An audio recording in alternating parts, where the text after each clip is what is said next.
you go. Jesus. This Yeah, happened there last it week. is. There it is. Yeah, this is literally what I mean. If you don't, every single time you go live, you have to change all the settings again. Like YouTube right now is absolutely wild. Yeah, now it's monetized, thank God. So wait, people to start coming slowly but surely in. Oh yeah, yeah, yeah. You could see me doing all the settings, so it knew it was supposed to be on that time, and it moved. So it moved me from the 16th to the 17th right there as I was going live because I hadn't put in the setting. Maybe I hadn't ticked some box correctly. So it literally moved me Oh, because if right. you look at the opening of the live stream, it has me actually doing the settings. So it knows. It's a tricky. It's so tricky. Like, and that was the same for the whole Uh, week. So this whole week, I had to every time I went in live, I had to then go back into the settings and make sure every setting was perfect while talking and introducing myself to everyone, just like I'm doing now. it is ridiculous. It shouldn't we shouldn't have to fight this way. Like it should not be this way. It's because of people abusing the But I system. mean, It's always the case, though, isn't it? well, yeah, probably, but also I'm pretty certain it's no accident that monetization toggles itself off for you. Yeah. Because then YouTube doesn't have to share the revenues. They still monetize it. It's not like there aren't ads. Aye. They just you just don't get that revenue. So that's Oh, fun. it's so cheeky like Well, that. Um, it good. looks like we're starting to get people. Hi. Good morning, everybody. Welcome to Irish Medieval History, where today we're joined with Rachel from the Creative Contessa. And yeah, we're tired and exhausted, a tiny little bit anyway, from all the hard work we've been doing all week. I myself have been working both in the arms and armour with myself and Connor, doing a good bit of research there on the 15th century Ireland. If you haven't checked out that video already, definitely jump over to my channel and check that one out. And also, Creative Contessa has also been working over my channel as well, covering my ass, as I was playing video games all week with the Kingdom Come Deliverance II, which I've been really enjoying, by the way. If you haven't checked out the live stream, definitely go and check it out this week. If you're into video games in 15th century, or even if you're just into 15th century, just going in for an old gander like Rachel has been doing. But Rachel has been covering my back all this week as she's been working on a video for myself on 15th century clothing. But God, there is a lot of research in there, as Rachel has really, really been discovering the hard way. Especially with, and Rachel was like, "Thank God, I'm not covering the social side of things because the social aspect of Ireland in the 15th century is so complicated." Which is very Yeah, true. it's messy and it's reflected in the clothing too. Yeah. That messy situation is also reflected in the fashion. Mm. But thankfully, I don't, you don't have to get deeply into that. Yeah, it's a mess. It's complicated, really, really is complicated. But yeah, that's for your upcoming video as we go on, and then you've got part one on my channel, and then part two is going to be Yeah. on your channel, which is a great way to bring people, start moving the algorithm around the place because the algorithm loves those. What was it? What's the word I'm looking for? People working together and stuff. The crossovers and all that kind of stuff. Collaborations. Yeah, Collaborations. Yeah, yeah. yeah, The they yeah really the do. algorithm absolutely loves all that kind of stuff. So that's a great way to get it bouncing between my channel and your channel. And it's the same thing as well. If you're checking out Arms and Armour of the 15th century, you can see myself, Ramblin' Kern, the Knightly Lady, all kind of bouncing off of each other and stuff. So definitely, I'll try to get the Rambling Kern over to my channel as well, and the Nightly Lady back on, and Connor on as well, so we can continue having these kind of conversation and bouncing off each other. We'll just quickly jump over to the comment section before we get into the main meat of the topic today. Susan, good afternoon, Rachel and Philip. What's your tea this afternoon? I'm on the water. As a good Irishman on a Sunday morning. And I'm not sure, I've Rich. got some oolong. Ooh, Yeah, I've got my favorite, one of my favorite oolongs from Thailand. Mm. So yeah, we're multicultural this morning. Hi. Been drinking in medieval Korean teacups. So, Mm, mm. trying to mix it up a little bit. No, I'm on a Sunday morning. I am a traditional Irishman. I have all the fancy Japanese teas and everything in my house, and yet I still go over to the tap and just shove it on and just get myself a big cup of water first thing in the morning. Like, um, Kevin, hello Rachel. I'm Kevin from Boston, US of A. Oh, Um, good morning, Kevin. Or yeah, good morning from our perspective anyway, over I here in Asia. hope you're doing well, Kevin. How's all the Irish Americans in New York and Boston doing? Hope they're doing well. A friend of mine, Desmond O'Leary, he absolutely loves going on holidays over to Boston for St. Patrick's Day. He always gets talking to the Irish Americans over in Boston, and they're always shocked to find out that my friend Desmond actually prefers Boston over Ireland. When it comes down to St. Patrick's Day. He just prefers the atmosphere there.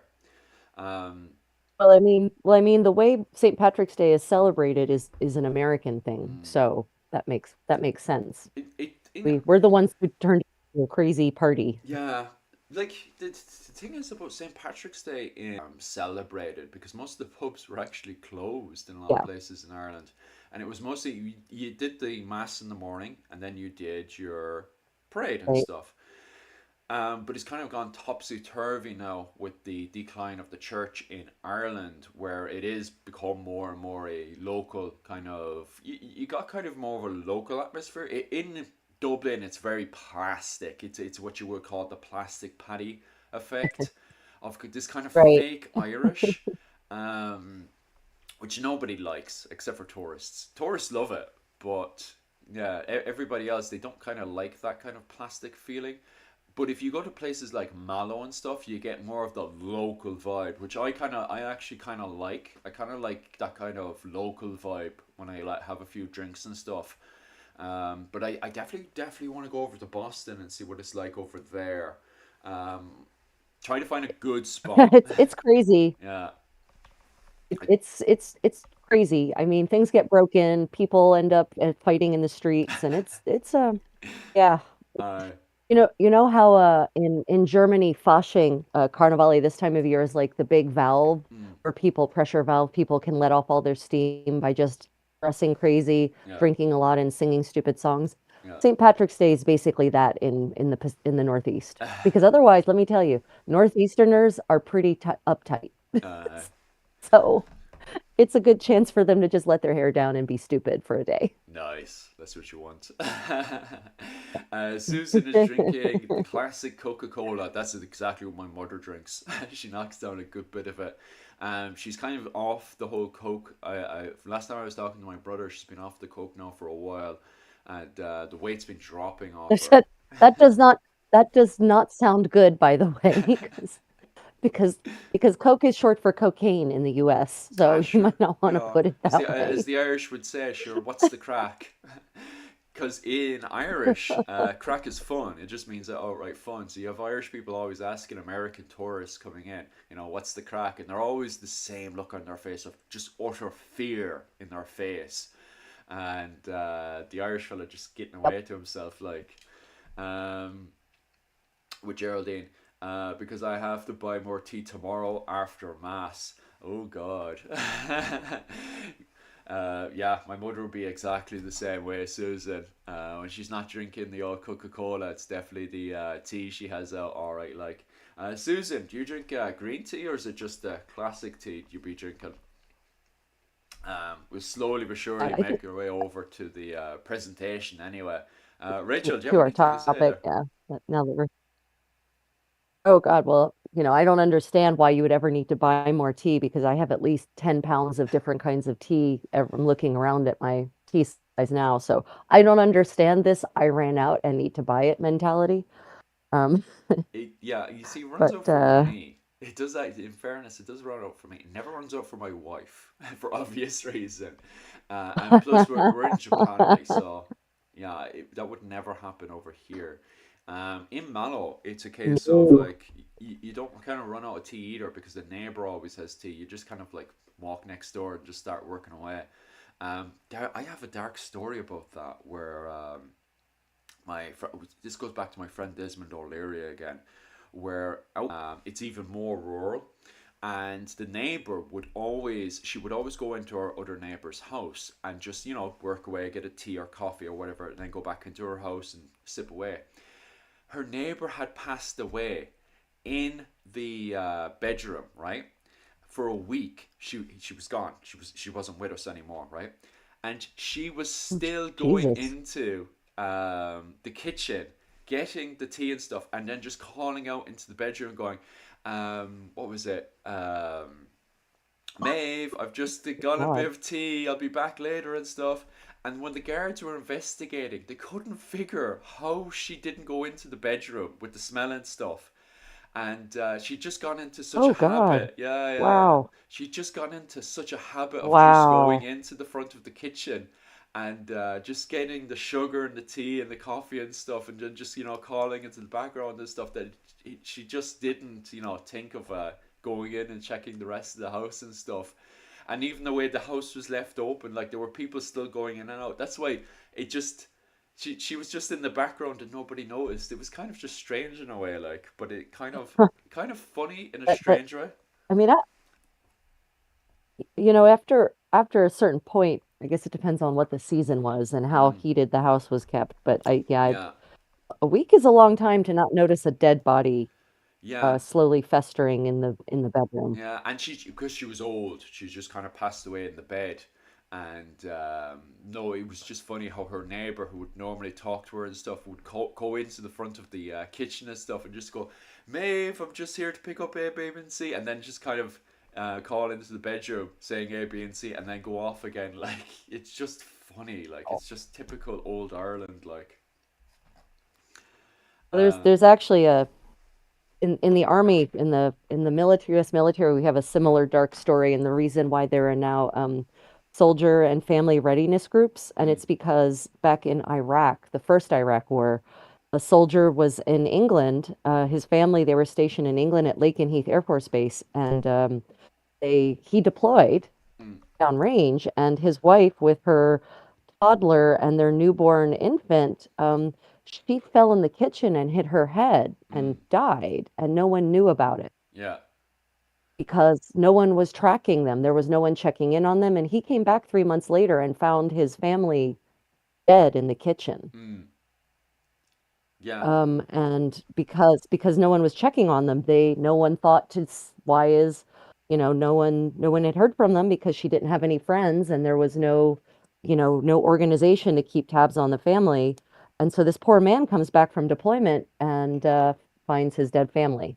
oh wow, So that's wild. yeah, like literally, no, he found them. No one else found them. He Yeah, found them in the kitchen, his infant and their toddler both having died a pretty horrible death. And yeah, so from then that's why the military started family readiness groups, which are like sort of the auxiliary for the family members. And basically, they're supposed to keep tabs on family members mm. especially when soldiers are deployed to make sure that nothing bad has happened. Ooh, that's quite So dark. No, I just remember the most yeah, radical yes, version well, of that.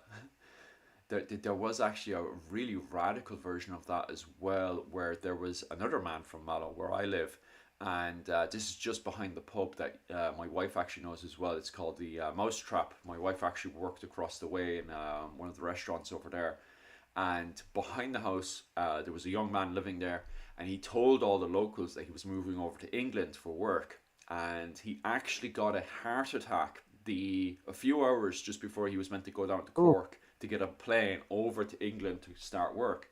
He actually got a heart attack and passed away in the kitchen as well, in the kitchen. And that's also very interesting because he stopped paying his rent and his bills and stuff in that area, and the locals knew he was stopping to paying his bills and stuff because he was leaving.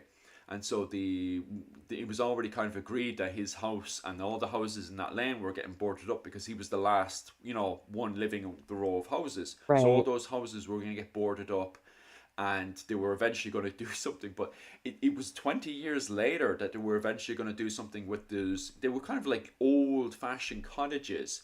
And so 20 years later, they unboarded up the house just to do any, Jesus. last bits and bobs. And then they were going to tear down all the houses and stuff. And when they unboarded up the house, they found a deceased body in the kitchen, which is absolutely wild. And they found out later that Wow.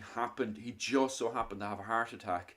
And because everybody thought he was in England working, what happened in fact is that he just didn't show up for work that week, and people were just like, "Oh, he must have just stayed in Ireland," because this is before we could, get the old pick up the old mobile phone and just make sure everybody was okay Right. and stuff. So people just assumed in that era.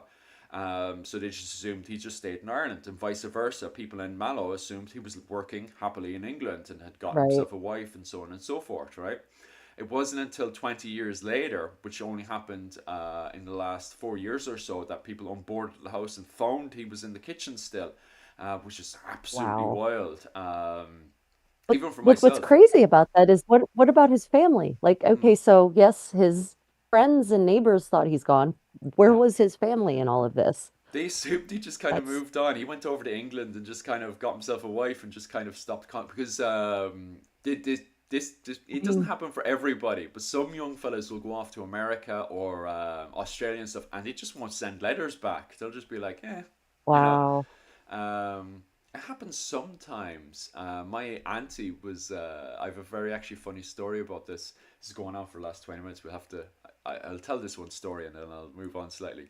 But this actually Yeah. happened to my what was it? My great auntie, where one day she was in the kitchen one day working. This is when she was only, I think, 17 or so, and this is back in the 60s, right? Where she was working in the kitchen one day, and she just got absolutely sick of everything, right? So she was saving up her money, right? I don't know what she was originally intending for her to do with all this money she was saving, but she was doing it anyway. And one day when she was in the kitchen, she was just absolutely sick of it. So she literally just started walking. This is what blows everyone's mind. She didn't get on like a wagon or anything like that. She literally just, with her 2 feet, just walked out of the kitchen and just walked down to Cove. And she managed to get onto the boat to America, from Cove to America, right? So this was Sligo to Cove, which is a really long way. So she must have been walking for a few days, all the way down to Cove, got the boat over to Cove, and then made her way over to Cove. And there she just started a new life, which is absolutely, for a 17-year-old girl, is absolutely remarkable.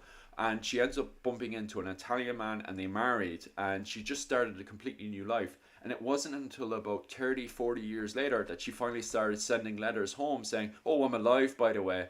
And I've got a wife and kids, and I've lived an entire life and stuff." Because for years, she just vanished. She literally just, and so she explained later on Wow. that she was just in the kitchen one day and was just sick of everything and just walked away, and walked all the way down to Cove and got the boat over, which is absolutely wild.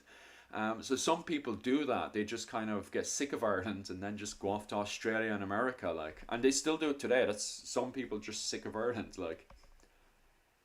Wow. Mm, That's really funny that she married an Irish, excuse me, an Italian yeah, immigrant though, because that's a thing. That's an issue in the between the various immigrant communities and especially in the Northeast. yeah, Like, if you're Irish, if you're Irish, you don't marry an Italian, mm, that's not done. So that's pretty funny actually. yeah. Good for your aunt. Yeah, I do know some mixing, all right, especially between my family, and between the Italians, the Greeks, and the Irish in that whole area because of the whole Catholic clique. Because if you're not hanging around with the Irish clique, then you have to hang around with another Catholic clique. You can't hang around with the Protestants, Right, because at the right. time we had like Northern Ireland and all that kind of wacky tobacco stuff going on. But it's not like that now. Now it's just a free for all. Listen, No, no, no. Now that's no, no, no. Now the taboo intermarriages are different than yeah. they were. Different groups that aren't allowed to, marry with each other Yeah, anymore. Yeah. yeah. Oh, yeah, pretty much. How's the comment section going there? What is it? Jordan Simony Crave, Earl, and other teas. Oh, nice, nice. Everyone is drinking something nice anyway. That's the main thing. All right, Yeah. lad. Wedding invitations would have been nice. I'm sorry, Yeah, man. I'm right. sorry. Yeah, we kind of just switched at the last second for the old algorithm for Valentine's Day. So I got home last night and kind of which wasn't too late actually. We got home about 8ish. Was it 8 9ish? Myself and the wife from the restaurant, and then I just kind of started working away on the PowerPoint and got this all set up and stuff.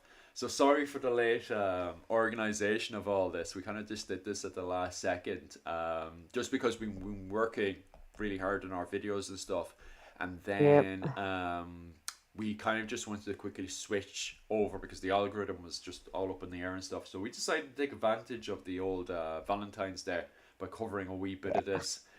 Um, Right, like, subscribe, folks, and Tubs. Cheers, buddy. Yeah, that's always a good thing as well. Definitely send in the old likes and subscribes, and definitely listen away Yeah, to and my waffle on Irish American history.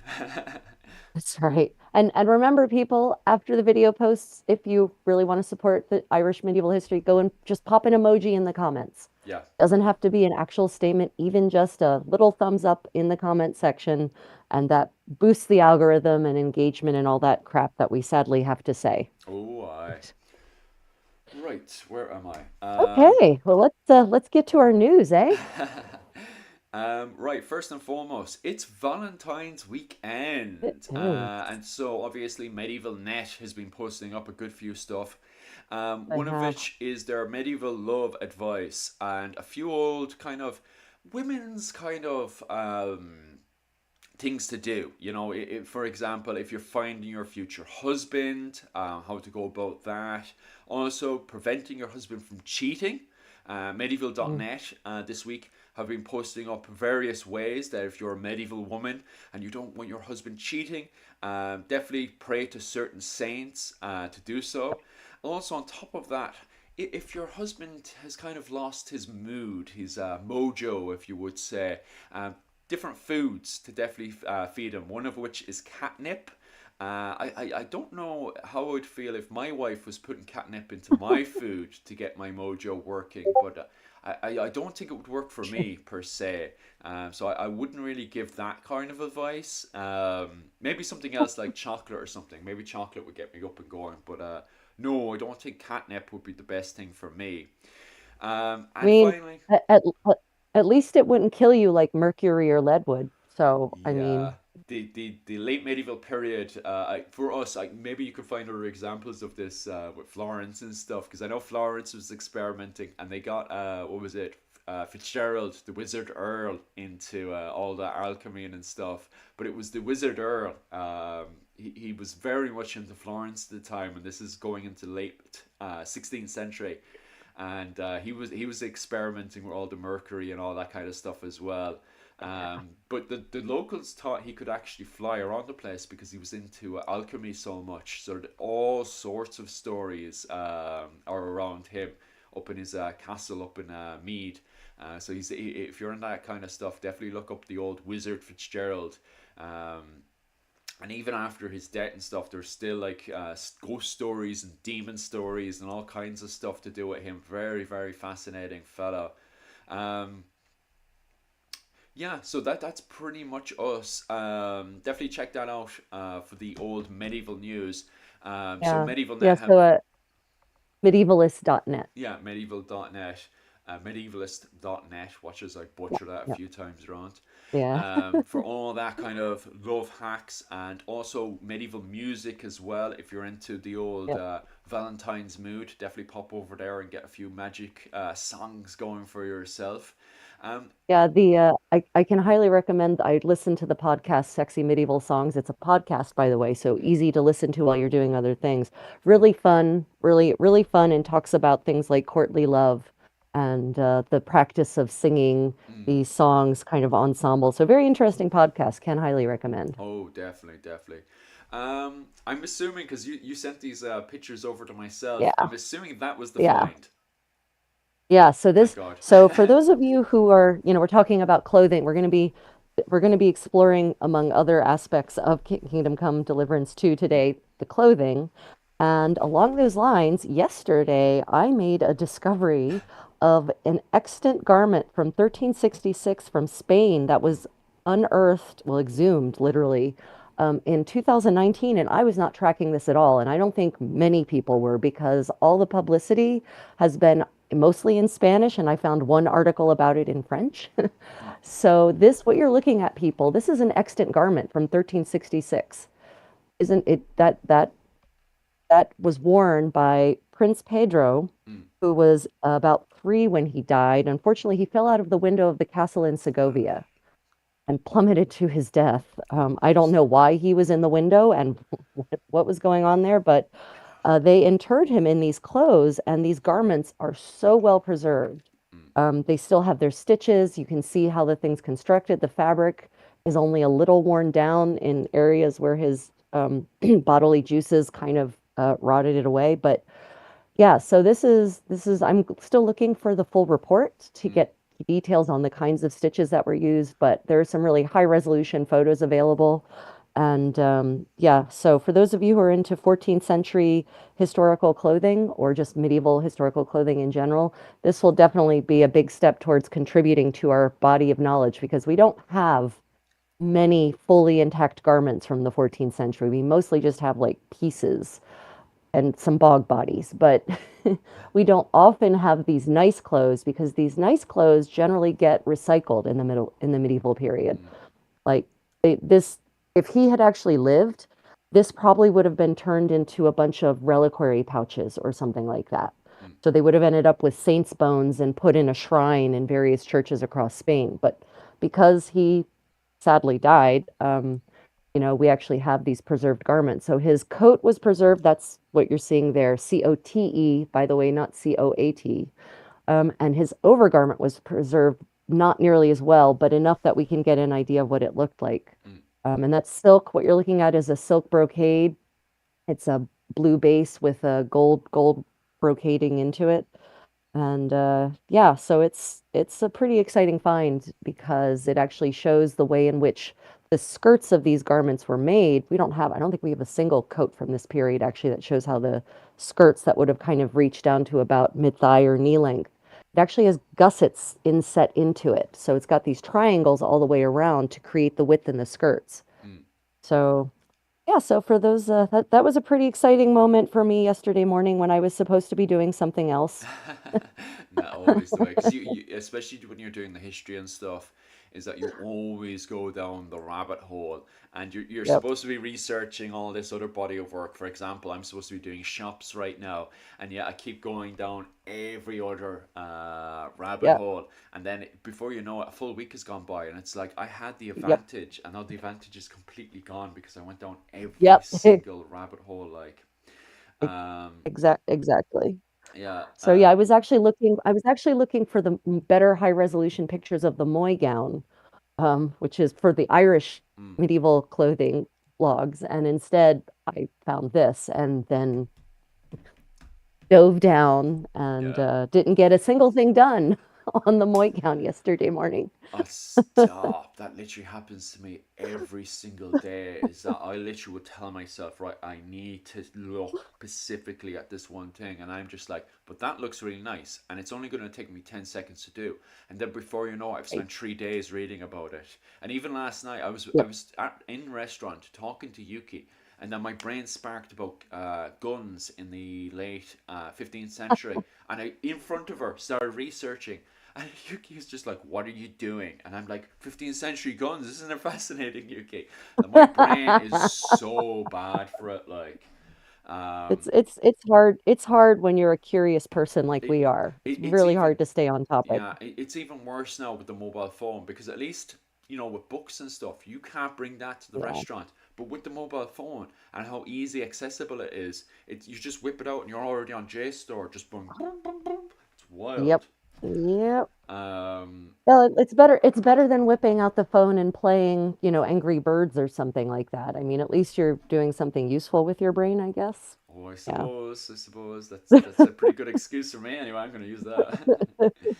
um, what was Hey. it? Oh, heck, let me look at the comments. Yeah, yeah, that's what I'm trying to poke away at. Oh yeah, the Infante Pedro garment is gorgeous. Yeah. So by the way, so Infante in Spanish does not mean baby, it means prince or princess. Oh, okay. And so they were the king or queens, the king and queen's children were infantes. Mm. So he's not an infant like a baby, he's an infante like Prince Pedro, just so Ah, everyone. Yeah. But yeah, it's a gorgeous garment. It's an amazing shape. And I've already gotten some up close looks at it. And what's interesting about it is that it's not at all lined, which some of the other remnants we have are lined, at least in the body. But I think it wasn't lined because he was like 3 when he died, or 4 at most.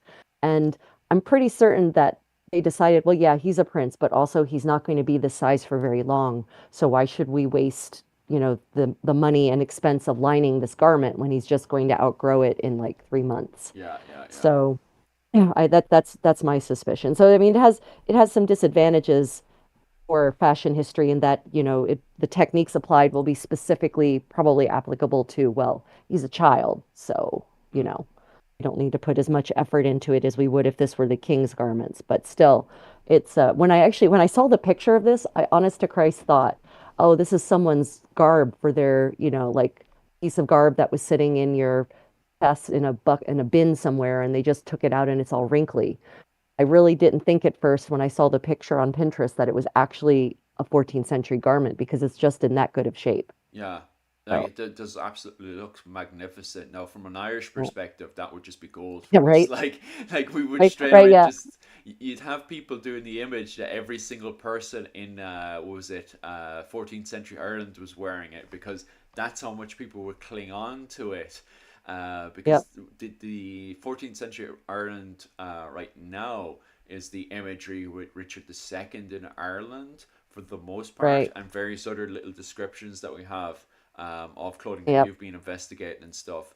And yep. as you found out this week, like trying to find those bits and bobs, Jesus, it's a nightmare trying to pull stuff out. Never mind It trying to is. find interpretation then from both the Anglo-Irish side and the southeast of the country, which is Yep, very external, even being yep, referred to as when they have assemblies and stuff, the foreign assemblies and that, although they're part of the Irish society. And then you have the Gaelic side in the northwest of the country, which is somewhat connected with Scotland, but very insular at the same time, with their own assemblies and stuff in their country, well, their realm. right. Um, so yeah, that like even interpretation can be just like trying to pull a two out. Like, do they dress like they It do in the really, lowlands? Do they not dress like they do in the lowlands? Like, what's going on here? Like, it's and the amount of yeah, arguments as well. Like, it is. But you know what? It's funny. I almost enjoy. And I say this in the video, I enjoy a challenge like that mm, more than when everything's just easy, right? yeah, There's no excitement of discovery in 16th century clothing because yeah, there is so much extant 16th century clothing. I mean, mm, so much from all over Europe. Suddenly they start burying people seemingly all the time in their clothes rather than wrapping them in death shrouds. So, 16th century is easy to research for clothing. 15th century, super challenging. 14th century, slightly less challenging because of a lot of bog bodies that were found. But um, yeah, so I've been enjoying the challenge of having to really do hard research. mm, Yeah, it makes it satisfying when you find things out rather than having them handed to you. yeah. But Well, that's good to know. that's, I'll make sure yeah, to that's, send that's, more. that's, I'll make sure to send more difficult challenges your way. Maybe you can cover early medieval clothing next. Although that that's one is easy. So early medieval clothing in Ireland is way easier because of the Book of Kells. well, yeah, I was actually Um, about to say that because it's so funny because like most early medieval reenactors, the first thing they do is actually look at Scandinavia for clothing instead of the Book of Kells. And if they'd actually look at the Book of Kells, they'd find this Byzantine influence that Yep. even the Irish Vikings look at. Because the Irish Vikings, if you actually look at the description, um, in my opinion, they look more like Byzantine people than they do Yeah. actual. Now, don't get me wrong. There's a Norse influence in there, but the and I was joking to you about this. They're all dressed in silk. They go to the Yeah. battlefield in the Battle of Tara. Mel Shocknell the second is shocked to see all these Vikings come out, Irish Vikings come out dressed in silk and riveted mail. And as you pointed out, like that really does show off that they're wealthy, because riveted mail is already tearing and ruining the silk. Greasing. But Yeah. these guys,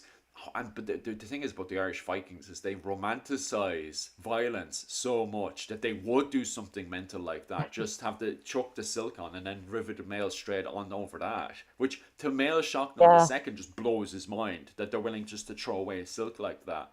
And I mean, um, it blows my mind. yeah, And I but don't live back then. it's the whole kind of idea that they're more kind of, they dress more kind of in the Byzantine style that you see with the Book of Yep. Kells, rather than more of their own Scandinavian side.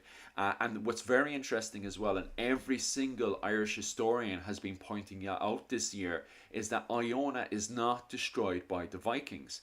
The early Norwegian Vikings go in and they Mm. burn Iona, but the Irish Vikings actually put Iona under their protection and prevent other Vikings going in and destroying it, right? So Iona is not destroyed. There's a big myth going around the place that Iona is destroyed by the Vikings. It's not. The Irish Oh. Vikings put it under their protection.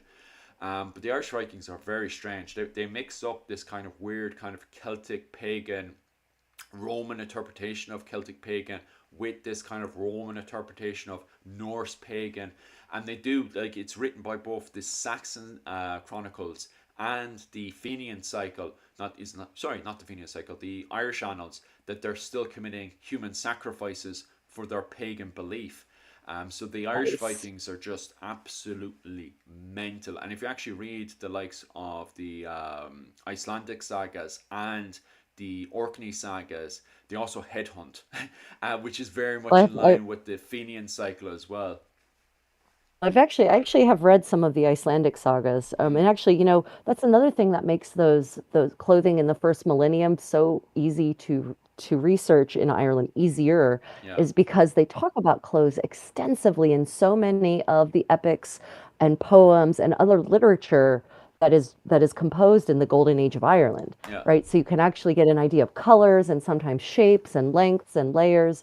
And then after that, after the Golden Age ends, kind of starting probably with the Norman invasion, um, there's not nearly as much yeah, literature, new literature that's composed because they just kind of end up recycling the old literature, but they don't, it doesn't, that doesn't mean that the clothing that's mentioned in the recycling literature reflects the 12th century clothing. It probably still reflects the clothing, when the epic was originally written. So, yeah, it's easier. First millennium Irish clothing, way easier. More bog finds, more documentary evidence, and also for whatever reason that fire in Dublin didn't impact our knowledge of yeah. those literary sources as much as it did other sources. So It's so weird. We're missing the, what was it, the late medieval Brehon laws, but we have, what was yeah, it, the Shanachas Mór, and all the early Irish yeah, laws are perfectly here. Like, this is the yeah, foundation to the late medieval Brehon law, early Irish law by Fergus Kelly, perfectly. The only difficulty we have is actually trying to, the interpretation for it. Even myself and the wife last night were talking about the interpretation of B laws, which gets so complicated that Fergus Kelly can't even translate it into the book. And the reason uh, for that is because the Brehons were so kind of complicated in their laws, depending on situations they were coming across, and then trying to, use that with day to day society and stuff. So it's actually the only thing that bogs them down for the the early medieval side of it is trying to do the translation and trying to translate that over.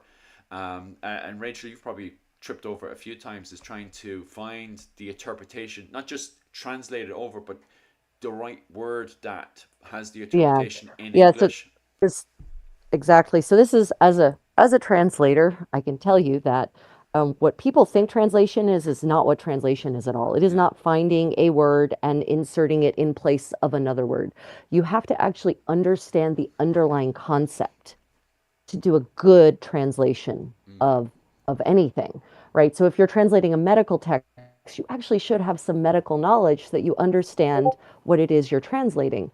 If you're translating first millennium Brehon laws, you should probably actually understand about the culture of and actually the specifics of daily life of whatever it is those laws are regulating. Mm, Otherwise, you're not necessarily going to understand what the law is talking about, as that scholar is finding out. So yeah. yeah, I know exactly what his problem is. Yeah. So yeah, I'm even learning that with Japanese now that a lot of Japanese words don't have a direct translation. It's a direct They do not. interpretation. And even on top of that, Yep. there's so many examples where me and my wife will be watching something in English that was translated from Japanese, and my wife will just start nodding her head, and she'll be like, "That's not the word I would have chosen," Instead of Yeah. saying, "Oh, that's that translation," no, she was like, she'll always say, "That's not the word I would have chosen to express that feeling." And then she'll Yep. explain the emotion behind it and then what word she would have chosen. And I'd be like, actually, yeah, from an Irish context, I would have definitely chosen that word. And it depends who you're talking to, because a word that you would choose for the Irish will be Yep. different to a word that you'll choose for the Americans, because we have a slight different Oh yeah, interpretation of absolutely. Japanese culture. Um, so yeah, Yep. translating in So language is yeah, so interesting. Like, and yet those that's a dead career field. The machines have taken it, apparently. We no longer need nuance oh, in translation work. this is where all the car crashes are going to come in. Yeah, exactly. uh, Okay, hold on a minute. There's some comments here. Susan asked a while ago, is that the one that looks like a caftan? And that was in reference to the other garment that was found with Infante Pedro, which you can kind of see in this picture in the back, in the upper left quadrant. There's a lump of not so great looking fabric. That's the caftan-like overgarment that he had. Yep, Susan, that is exactly what that garment is. mm, Yeah, and then Susan says, was what is even better is that there are something of collections. I hate that that stupid heart on my phone is yeah. right over whatever last word is.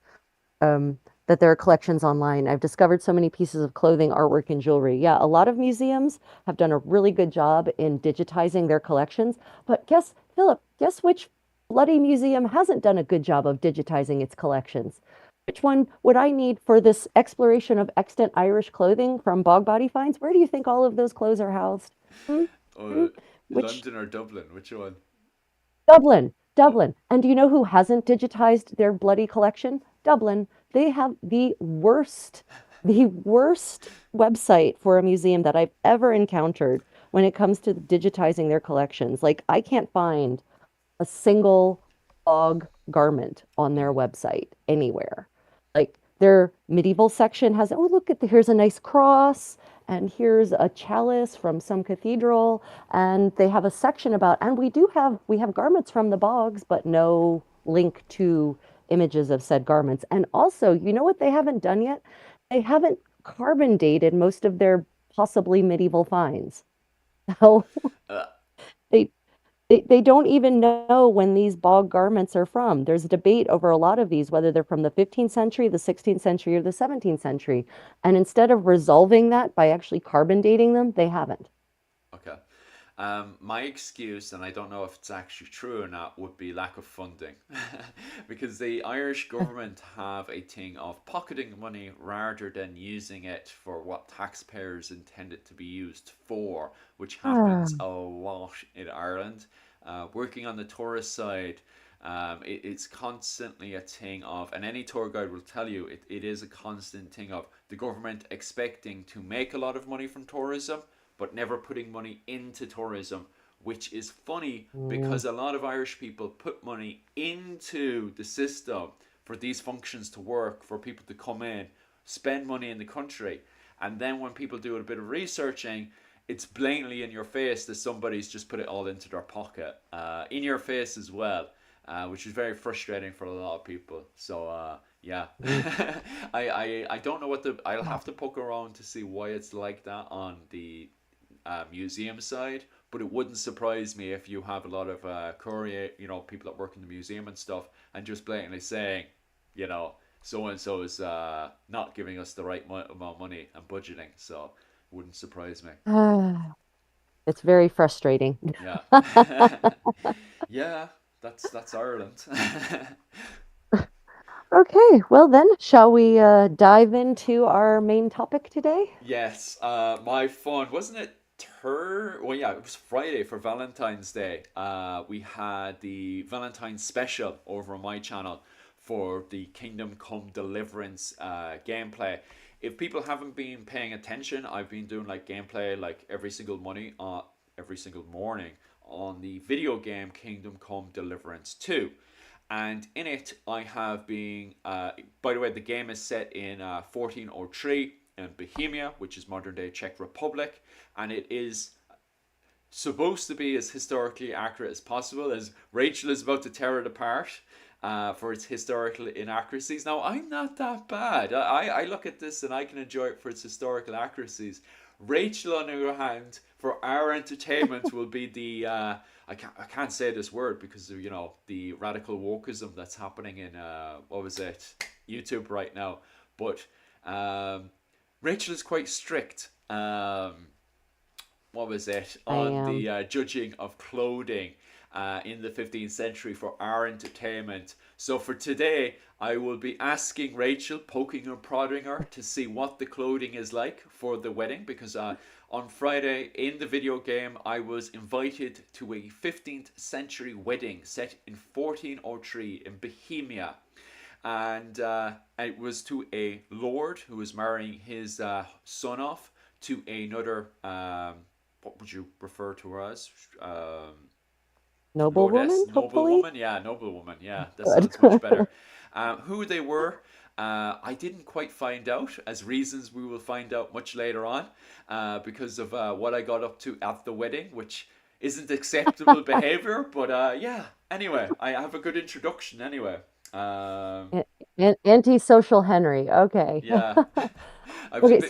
so just to be clear, in this picture that we're looking at here, these are this they are supposed to be he's supposed to be a nobleman on the Mm, left and she's supposed to be a noblewoman yeah, on the right, correct? yes, Okay, that's got it. it. Great. Rachel already taking note. So, and the Yeah. introduction. This is how I arrived to the party. Now, in the game, there's many different ways. This is a game where you can actually have multi conclusions or multi introductions into the wedding. I found out later on when I was doing research into this video that you could actually bring another noble woman with you to the party and stuff. So Henry at this stage could actually be in a relationship with another woman at this point. But because I spent most of my time being a complete weirdo, spending most of my day as a blacksmith, and then at nighttime kidnapping people in the forest to steal their armor to sell at the blacksmith. Nobody in the local village wanted to be with me except for the other blacksmith. So I came That's to it with a local strange friend. First and foremost, Creative Contessa, with the clothing I was able to afford, with the hard work I was doing both night and day, what kind of how good is my clothing? Would you give it a 10 out of 10 or? no. This is a hard no for a blacksmith. Like, so this garment that he's wearing, the way it shines, Mm, that's going to be silk and that's going to be cloth of gold. yeah. And I mean gold. So he's wearing something like 10 stations above him, basically. Um, Okay. yeah. So let me show you. So he's a blacksmith, right? Mm, Yeah. Okay. So I actually included, yeah, he's going to be wearing something more like this. mm, Even though that's 1425, um, he uh, he's not going to be able to afford silk cloth of gold because this cloth of gold is like $1,000 a yard. mm, Um, and a yard back then, uh, they were only, it was like 20 inches wide. The mm, width of fabrics being woven was super narrow, 20, 30 inches max. mm, So you would need actually quite a bit to make a garment like this. This is an era when cloth of gold is so precious that even for Charles de Blois, who was a count, a peer of France, this garment here is a, let me see, no, I sent it. Where did it end up? Oh, did it not end up in it didn't end up in the pile, or is it somewhere else? There it is. Okay, yeah. This garment. So this is silk. What you're seeing here, this is an extant one from the 1360s. It's silk damask. That it's a silk lampas. Sorry, not damask, lampas, which is a kind of brocade-ish for general purposes. So that garment there, It is the sleeve is composed of 19 pieces, which is why I included that diagram. This is what the sleeve looks like if you actually break it down by where all the seams are. Mm, The reason that sleeve has so many pieces isn't necessarily because they actually need to have all those pieces for structure.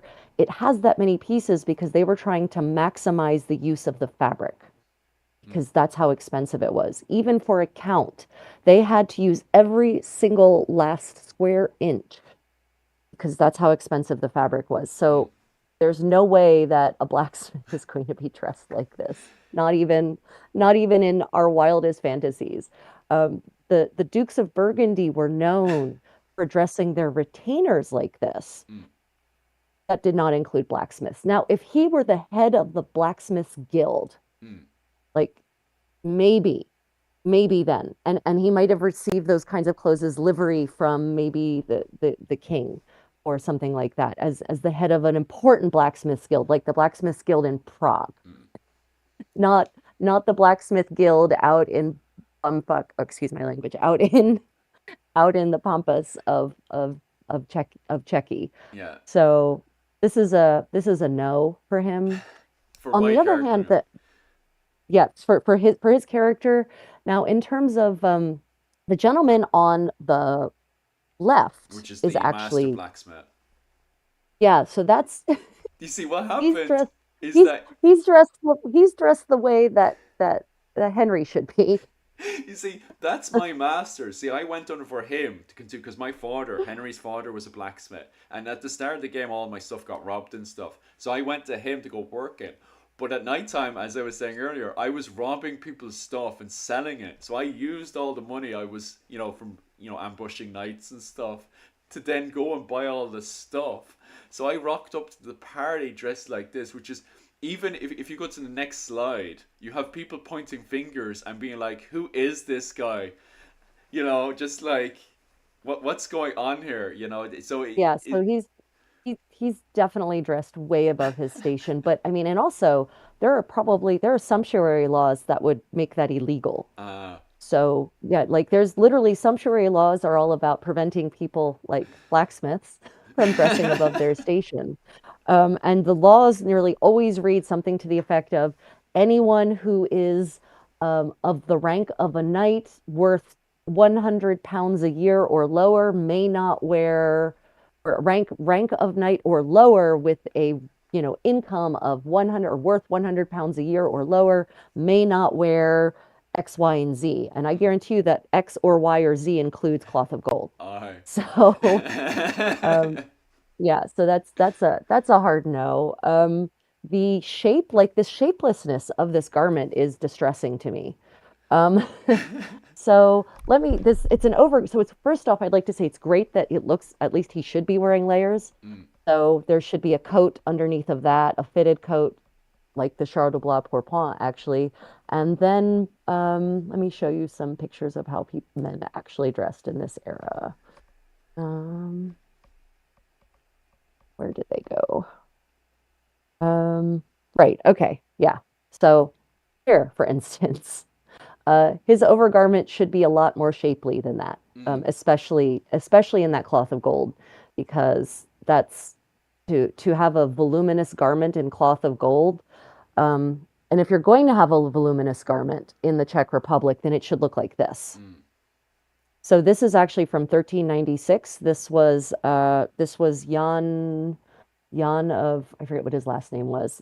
It was actually found in the royal crypt in Prague Castle. uh, So yeah, so this is what it should. If you're going to have a voluminous overgarment, it should in the Czech Republic in this era, it should have these nice pleats, these nice folds because of its fullness. Henry definitely should not be wearing something like that, though. mm. Like, absolutely not. So, here you get more of an idea of what the silhouette should be for men. You can Mm, see, you've got that pigeon-chested body, and then it's really fitted in the hips. It's some. I actually read the term on from a colleague of mine. She used the term chalice shaped mm, rather than wasp waisted because it looks like a chalice, right? So that should be the silhouette in general, which we clearly don't have. And yeah, if it's cloth of gold, it should look something like that, or maybe if you want some variety, you can have like those nice baggy sleeves, but it's Mm, still fitted in the body. Or if you want more variety, um, you know, you've got here what the reason I included this picture is you've got two sets of people. mm, You've got noble people on the left and you've got pilgrims on the right who are dressed in sort of, middle or lower class clothing. So Henry should really be dressed like the people on the right there. yeah. And it would not be in cloth of gold. It would be, if I can, it would not be in cloth of gold. It would be wool. It would be wool over linen. And Silk is insanely expensive in this era. what's so funny as well is that when I beat up a few knights, a few knights fell over in the forest, and I happened to be there to collect their armor, head first as well. And I brought the armor down and I sold it during the day, and then I made my way over to the tailor, and he said it was acceptable. He said it was acceptable for me to go to the party dressed fully in silk and stuff. So, yeah, it's quite strange that Ew. he didn't turn around. This is Mm, actually you shouldn't be dressing past your station. that's your station. So Yeah. yeah, that's a very good, interesting point that you make. That the game sort of forgot that it should put people in their rank. Henry in this one, although at the start you could have picked many different jobs to acquire money to eventually get your way Yep. into the wedding and stuff. Because at the very start of the game, you're given the task of you have to get into this wedding. You need to find different ways to get in. And the way I went in was I bumped into a blacksmith. He'd given me a job, given me a nice, little hut to live in behind his house and stuff. But everything was perfect until I started to ambush people at nighttime, rob their clothing, and then dressed past my stationery. But it's interesting how the game didn't cripple me for it. Instead, it turned around and says, actually gave me the thumbs up and says, yeah, you're fully a-okay to go to the party dressed way above your station as a blacksmith in the early coming of the game. So it's very interesting that that's kind of their, although a lot of, as you said there, it's not the worst you've ever seen. That's kind of the only major historical error at the very start of the party. Well, let's go back, shall we? Oh, now are you going to tear it apart? No, I'm not. I just so actually, I wanted to comment that on the positive side, what I do like is the hood that he's wearing on his head. Mm, So that is called a chaperon in French. And basically, what's happened is he's taken the hood. So you see the hood that he's wearing on his body, the mm, that cowled hood. So what he's done, and this is a little weird though, that he's taken one of his hoods and he's rolled up the part that goes around his face and stuck that on his head, and then you've got the cowl draped over on one side mm, and the lyra pipe from the back of the hood on the other side. So he's wearing that with also a hooded cowl. That's a choice. mm, Normally you only wear one or the other, but that is something they definitely were doing by 1400. mm. This taking their hoods, rolling up the part that frames your face and sticking it on their heads like that. Yeah. So that's what will eventually become that padded roll thing that in the second in sort of the mid 15th century. Mm. I mean, actually, I think I included a statue of that. That's what will become this. So this is Ah. actually a Czech knight. This is from from St. Vitus's Cathedral in Mm, Prague. So and for it dates to 1420, so it's a little after our period, but still, you can see how that kind of the roll starts getting more padded and more structured. mm, So mm. so Um, that's good. That's okay. just a one reminder, somebody who was watching my gameplay this week turned around and said Henry the Knacker, which is very funny because for a short time I was actually going around doing the knacker job, which in this is basically picking up the roadkill and putting it in the side, going off and burying it and stuff. And also I was going into various homes and putting down animals such as horses and pigs and dogs as well. Um, However, the gloves that I'm wearing was a gift when I was doing the knacker job, and I actually decided to wear that at the wedding. So you've got the whole Oh, these fancy these outfit. are your roadkill. These are your roadkill gloves. Oh, that's Yeah. great. So the That's whole that's the charming. rest of the outfit is very expensive except for the gloves. The gloves are actually knacker gloves. Oh my God. Yeah. Okay. So yeah, That's other fun. than So I rocked up to the wedding. The question who we were, which thank God my master blacksmith was with me to just tell the men who I was, to identify who I was. So actually, thankfully, the actual head of the no head of this family who owned the castle, who is on the left side in this photo. He was very drunk at the time. He was very drunk when we arrived. So thankfully, he wasn't paying too much of attention to that, and I actually managed to get inside of the party.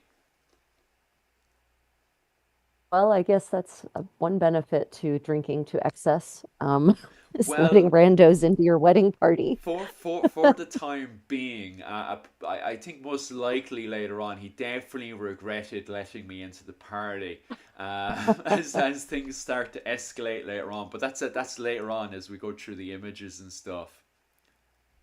So there's a question. Susan asked, was doeskin wool ever woven with cloth of gold? No. I have, okay, so doeskin wool is a really, really fine wool.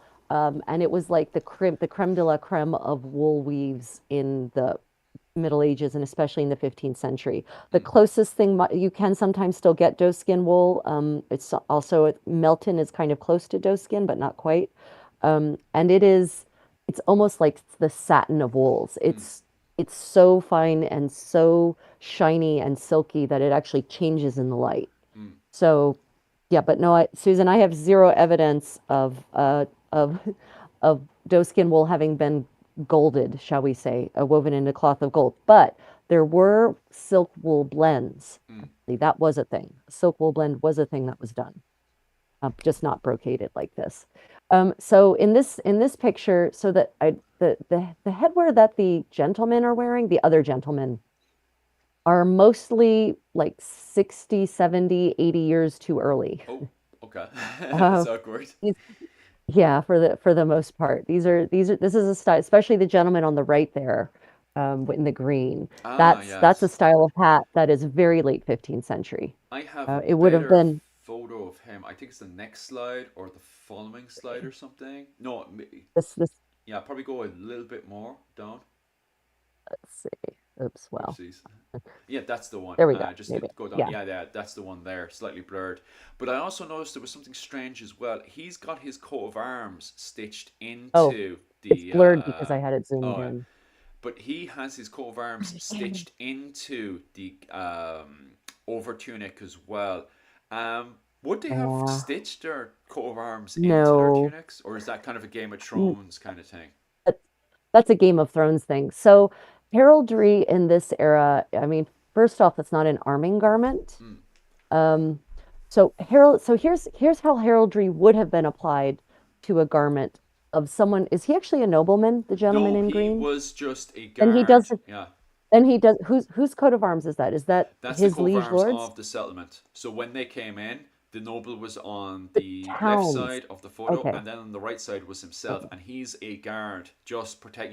He's put in charge of observing and making sure that everyone's doing what they're supposed to do at the wedding. Right. But I Okay. just thought it was very strange straight away that he had his coat of arms stitched in. Now, obviously, you can tear him apart even Y- more. Yeah, it's so if those are the settlements coded. First off, a settlement probably big towns had coats of arms. Mm, Um, Podunk settlements didn't. If they belonged to a liege lord, or then they would have used the arms of their lord, unless they had a charter to actually operate as a free town, they wouldn't have had a coat of arms. mm. First off, and depending on how big this so-called settlement is, I kind of doubt that they would have had a charter to operate Yeah, as a free town if it's this tiny little thing. they were. So Yeah. that's probably not would have not happened. But heraldry at this part, if it wouldn't have been worn on that kind of garment. Like that's just a kind of standard over. That's a standard over tunic. That's a standard gown, as they would call it in the English of the period, or coat. Excuse me, I'm about to. Oh, you're I grand. think the air quality is pretty bad here this morning. Anyway, so yeah, the way that arms heraldry was incorporated into normal clothing, not specifically heraldic garments like an actual herald's tabard. Mm. In this era, or in a surcoat, like a proper heraldic surcoat that would actually go over arming garments or armor, or harness as it was called back then. They would actually take the heraldry, and it would either be diapered is the word, diapered, peppered kind of all over the garment. So there'd be like lots of little oak leaves. Those look like an oak branch, Yeah, right? that's what it is. Yeah. It's like an oak, right? So there would be like lots of those all over the whole garment, either appliqued, embroidered on another bit of fabric, probably a linen base, and then appliqued onto the garment. I've actually have an example of a gown, my dragon gown, for those of you who know it. The fabric, they could have commissioned fabric to be woven that way, but that would have been Italy especially, they were commissioning heraldic brocades. Mm. And in England and France as well, you would commission a heraldic brocade. But just to have just one patch of embroidery in the center of your chest, Mm. no. And definitely, unless it was part of the town's livery, meaning garments that the settlement provided to its officials to wear at official functions like this, he probably couldn't have afforded something like that. Is he a bailiff? I mean, No, he's I, just a guard for that thing. But I did think oh it was yeah, very kind of Game of Thrones, that it was very much the House of Simids. Um, yeah, it that it is. was, It's yeah, not. yeah. And Your exactly what you instinct said was there. correct. Because that house, as you said there, that's not a free settlement. That's a part of the castle that's in the center of that map. So that whole region is meant to be under the main noble who's in the center of the map in his Right. big, massive castle. And he already has his own coat of arms.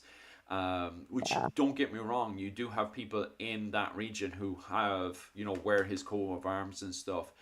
In fact, the noble's son in that spot wears the coat of arms of the main noble in the center of the map. Um, and that coat of arms is worn by, the gentleman that we bumped into at the start on the left side. That's his coat of Right. arms to identify who he is. But I felt that the video game is very much kind of Game of Thrones influenced, where when you go into a settlement, it's a case of everybody wears the coat of arms of the Oh, house, no. rather than the understanding that the coat of arms actually goes to an individual person to identify that this is the individual person. So, yeah, so in this time heraldry, like that, if you they had what are called badges. So if you weren't a member of the house, like if you aren't the Duke of Bedford, Mm, you are probably not going to be wearing a brocade that has the Duke of Bedford's arms woven into it. mm, The Duke of Bedford will. You will get to, if you are one of his liege people, if you are part of his entourage, then you get to wear a badge. And a badge is, it's usually a rondelle, and it's a specific composition of the Duke of Bedford's arms that is meant for people to wear who are attached to him but who mm. aren't him. So it would be slightly modified. Yeah, And like for instance, or the badge could be even not at all related to his coat of arms. So, in the Wars of the Roses, Richard III's badge was the white boar. mm, So people who were loyal to him wore the white boar or had a white boar badge. yeah, So yeah, heraldry is actually a complicated topic, and you don't just slap on someone else's heraldry onto the center of your chest. yeah, That's not cool. yeah, And yeah, settlements definitely didn't have heraldry. At this point, you had to get a charter to actually operate as an independent town, and then you might be able to actually have arms for your yeah. town. And that settlement, actually, you can see the actual castle in the background is the actual castle that Right. dominates the whole region. Those people have their own coat of arms, but it's completely different to the coat of arms of that castle. So yeah, I think it is a trip over with the whole Game of Thrones, where Game of Thrones has a coat of arms for every single house. That's not the case from my understanding of Irish medieval history, where coat of arms mostly goes out to identify individual people in the late Mm, medieval period.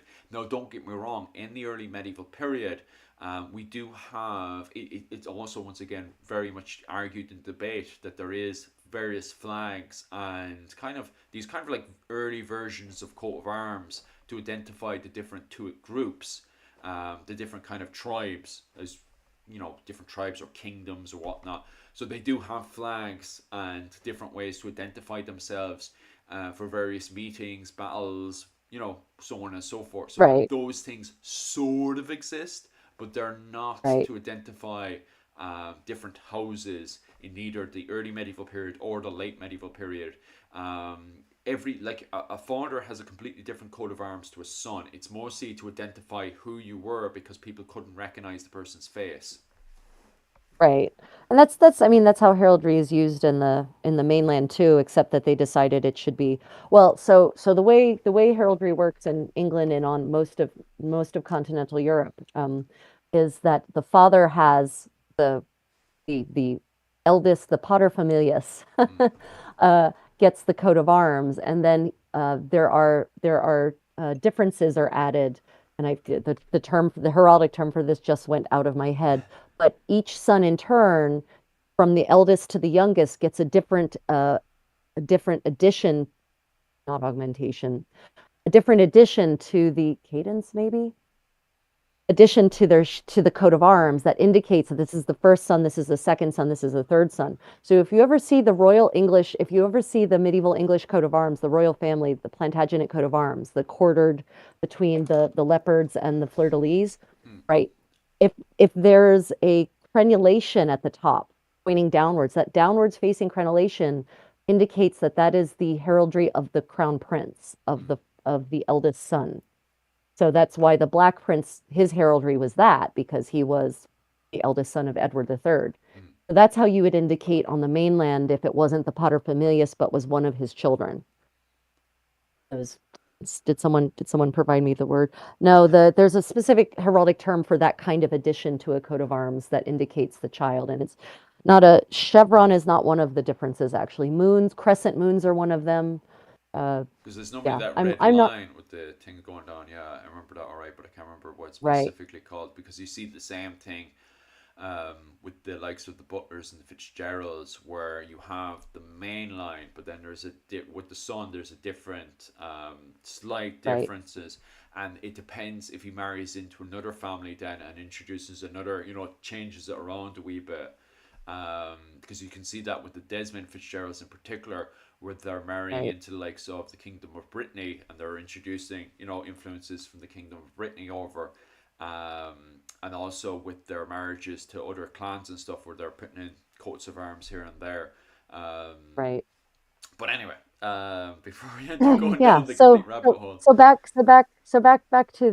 Back to the clothing. So yeah, the it's funny. The weird thing is that the silhouette of Henry's outfit, as you can see, we can actually get a good idea of the silhouette, meaning the over like the shape. Like if you Mm, just had a darkened picture where it was just the blackened shape of him, the silhouette is actually okay, is right for his station. mm, Because and in that level at that level of society, you're not going to have the latest and greatest in fashions from Paris that have mm. made their way to the court and the court of Bohemia. But that it's made out of that cloth of gold is just right out. Um, Also, the decoration on his hood is questionable. Oh, Um, the embroidery, is it? I thought yeah, the did embroidery. you're not the It worst doesn't. people that was coming into the chat asking about both the embroidery of why the main thing was shining and stuff, and also the actual embroidery stuff. The people were asking me questions on that, and I was kind of Yep, like, well, you're it's gonna have to cloth of ask gold. Rachel. Yeah, you're gonna have to Yeah. ask So Rachel that's about that. But yeah, go on. Sorry.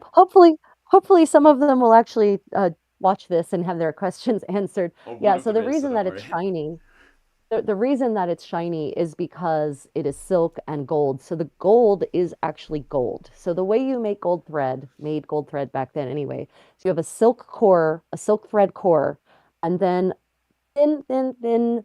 foils, long strips of gold foil are cut out manually, by the way. You literally take a razor blade and slice a sheet of gold into thin strips.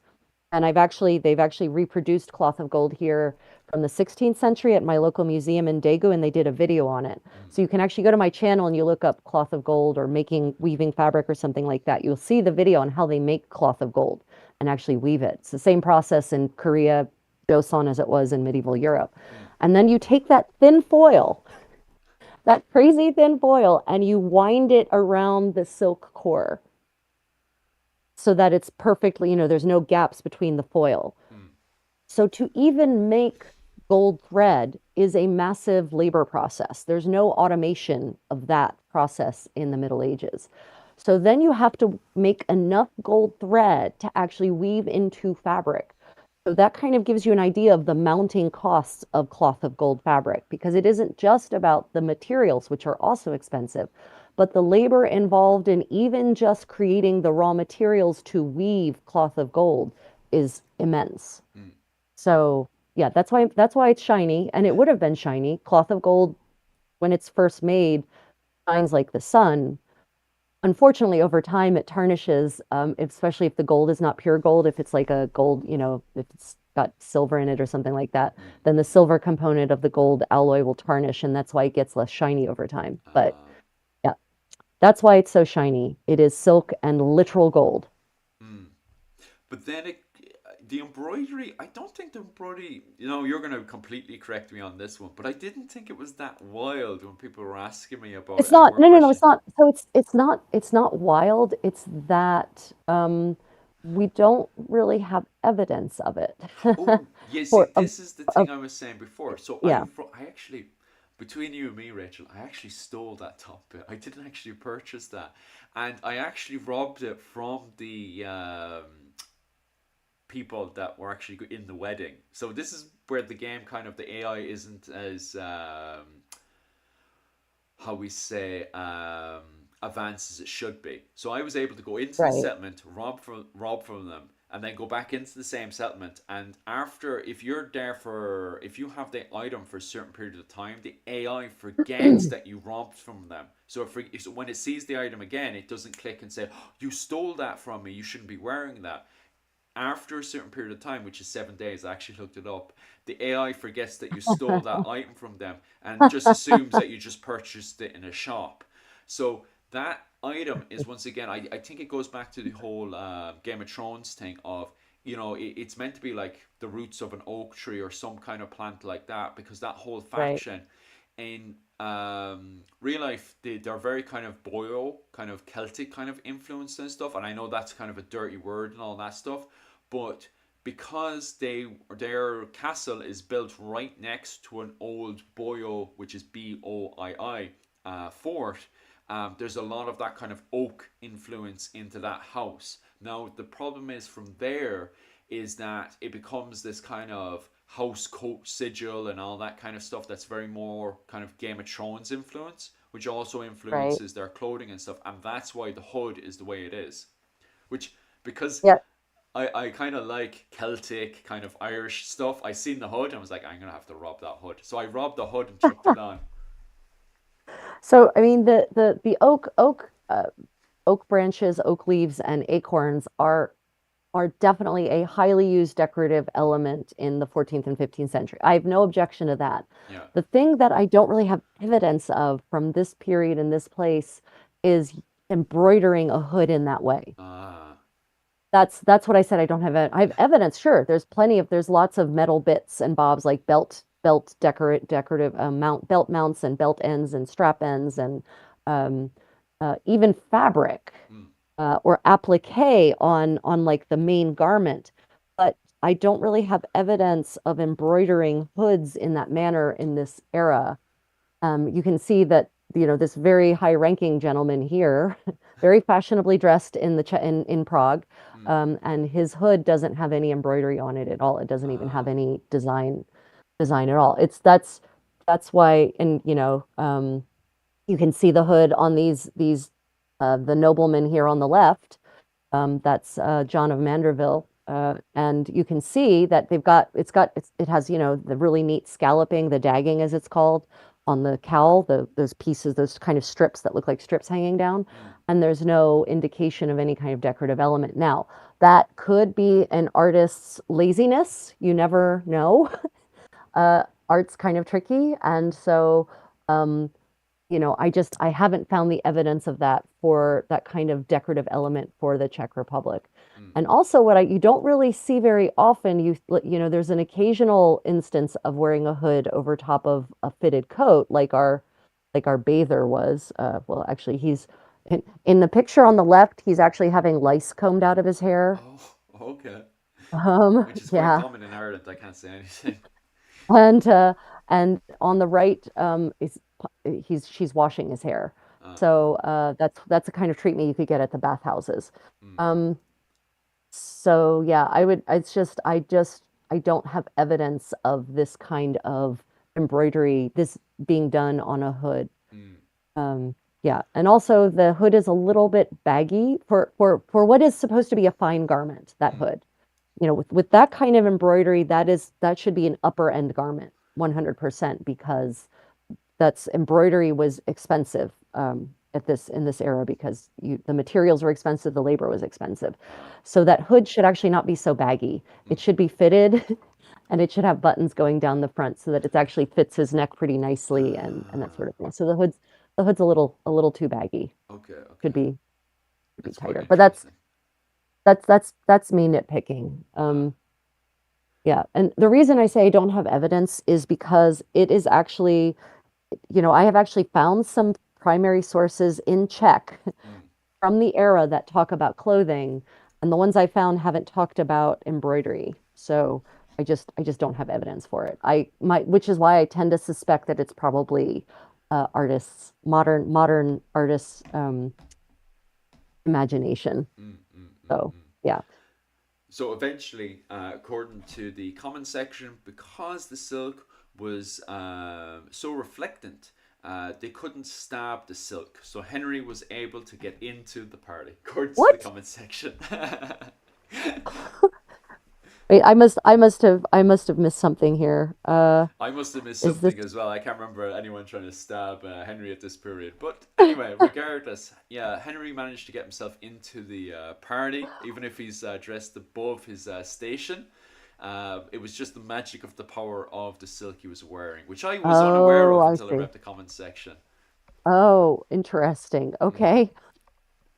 I mean, that didn't stop the Pazzi from stabbing the Medici brothers, but okay. Oh my god.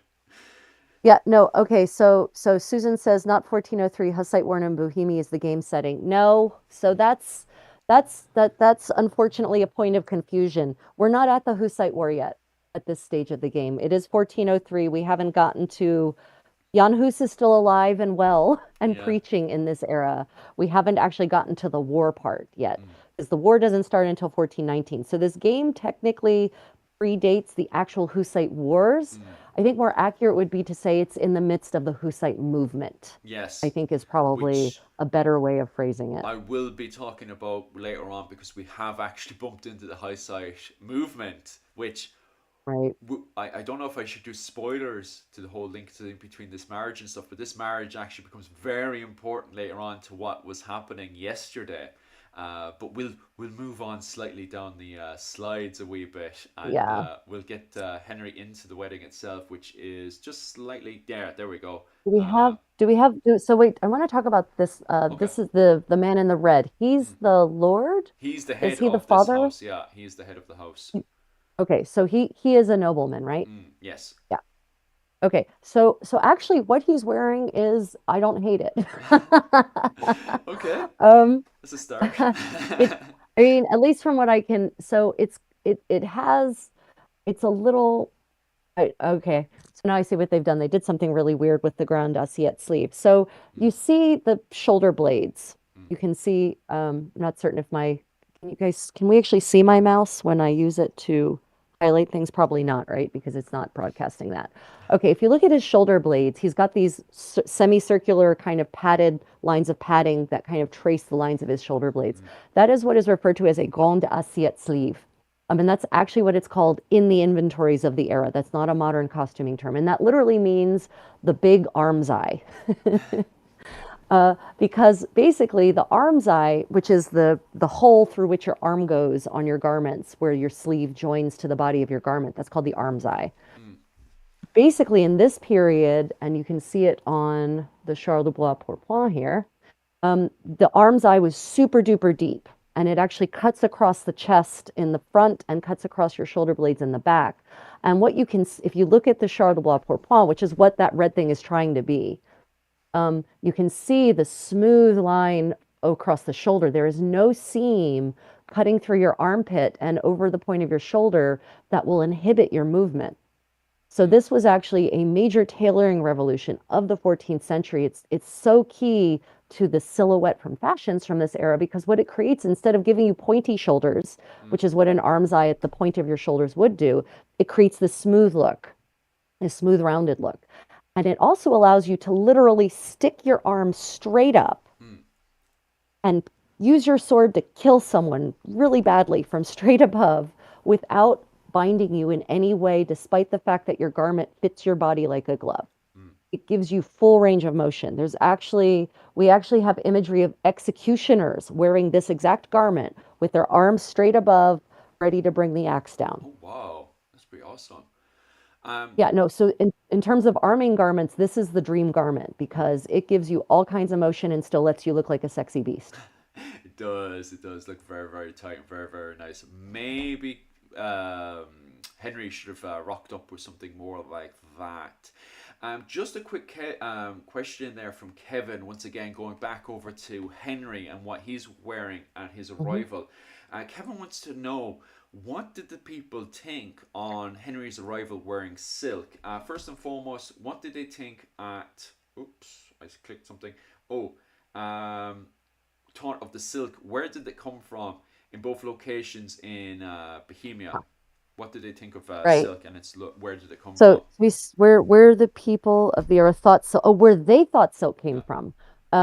Yeah, so that's an interesting it's the theory the 15th century theory on cotton is actually much funnier than silk. So for cotton, and I'm going to say this because it is funny.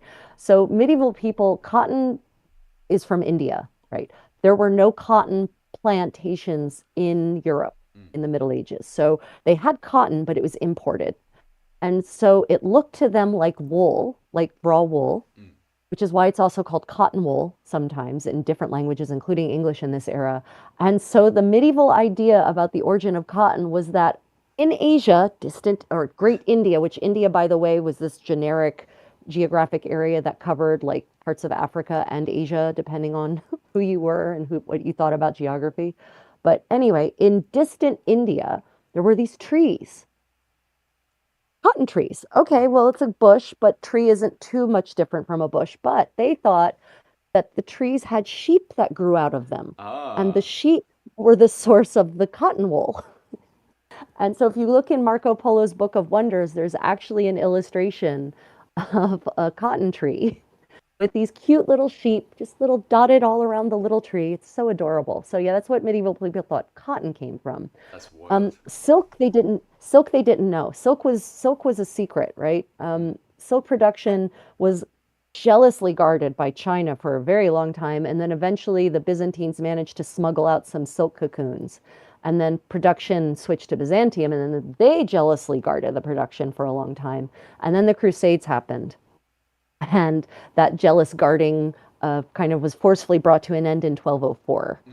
when the Franks set fire to Constantinople the way good, loyal, uh, you know, faithful crusaders do. And so probably people in Bohemia, your average person probably wouldn't have had a clue that it came from a silkworm. Mm, They would have known that silk was imported from Italy. Like most silks were woven in Italy and exported from Italy to other places. The average commoner, that's harder to know because commoners don't.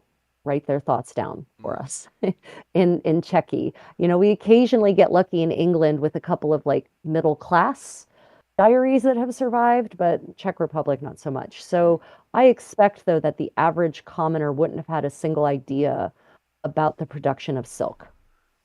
They would have they would have known it was woven, right? I mean, they would have understood that it was a woven textile, but they wouldn't have understood that you have to take the cocoons with the larvae still in them and put them in boiling water, and then that loosens the end of the filament on each thing, and then you pull all the filaments together in groups of 8, and then you unwind them, and then you can dye it or then you have to degum it and diet and do all that. Like, I don't think your average person in the Czech Republic would have had an idea about that. To them, to the average person, silk would have seemed pretty magical, and yeah. maybe even literally so, Yeah. So in so this era. OP wasn't half wrong about them knowing about the magic of silk when Henry Yeah, for arrived.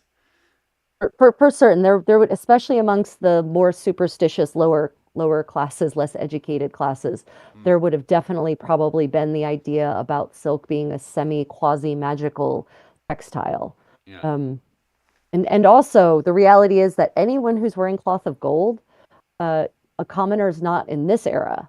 Before now, Hussite War changes things, Mm, but before the war actually starts, your average commoner is going to want to avoid hurting anyone dressed like that because if they were to injure a person dressed like that, that likely means they're going to end up dying a gruesome death mm, mm, mm. because of the class difference. Nice, nice. So there, for certain, the comment about the psychology is probably not Yeah. entirely wrong. Yeah, I was Really. just thinking that. Off the same Yeah. commenter again, OP then asks, is this the era of Dracula? Yeah, it is. It's the period of Dracul. Vlad the Just Impaler. just just just before. So Yeah, so it's he's, about 40 I mean, years just before the yeah, whole 40 years. siege Yeah, of Constantinople. And at the same time, you have the Principality of Wallachia, which is a yeah. part of modern day Romania, where Dracula, well, this a name given by the papacy to his family. His father first gets the title Dracul, The then he dragon. himself gets the title Dracul. He's also referred to, I can't remember his actual name in Vlad. Vlad. I know Vlad the Vlad. Impaler, but I can't Yeah. remember his Oh, actual. his family name, right? His Yeah, family's name is Tepish. Tapish. Vlad Yeah, Tepish. he's given so many nicknames that I can't. Because what happens? So he's at war with the Ottoman Empire, right? But Yep. the Kingdom of Well, Hungary, sort of, sometimes. yeah, he switches around and stuff. But anyway, he's meant to be at war with the Ottoman Empire, right? And as a part of his war and agreement with the Ottoman Empire, the Kingdom of Hungary, the Holy Roman Empire, mostly Austria, and various Italian states are given money by the papacy to go and support the Principality of Wallachia.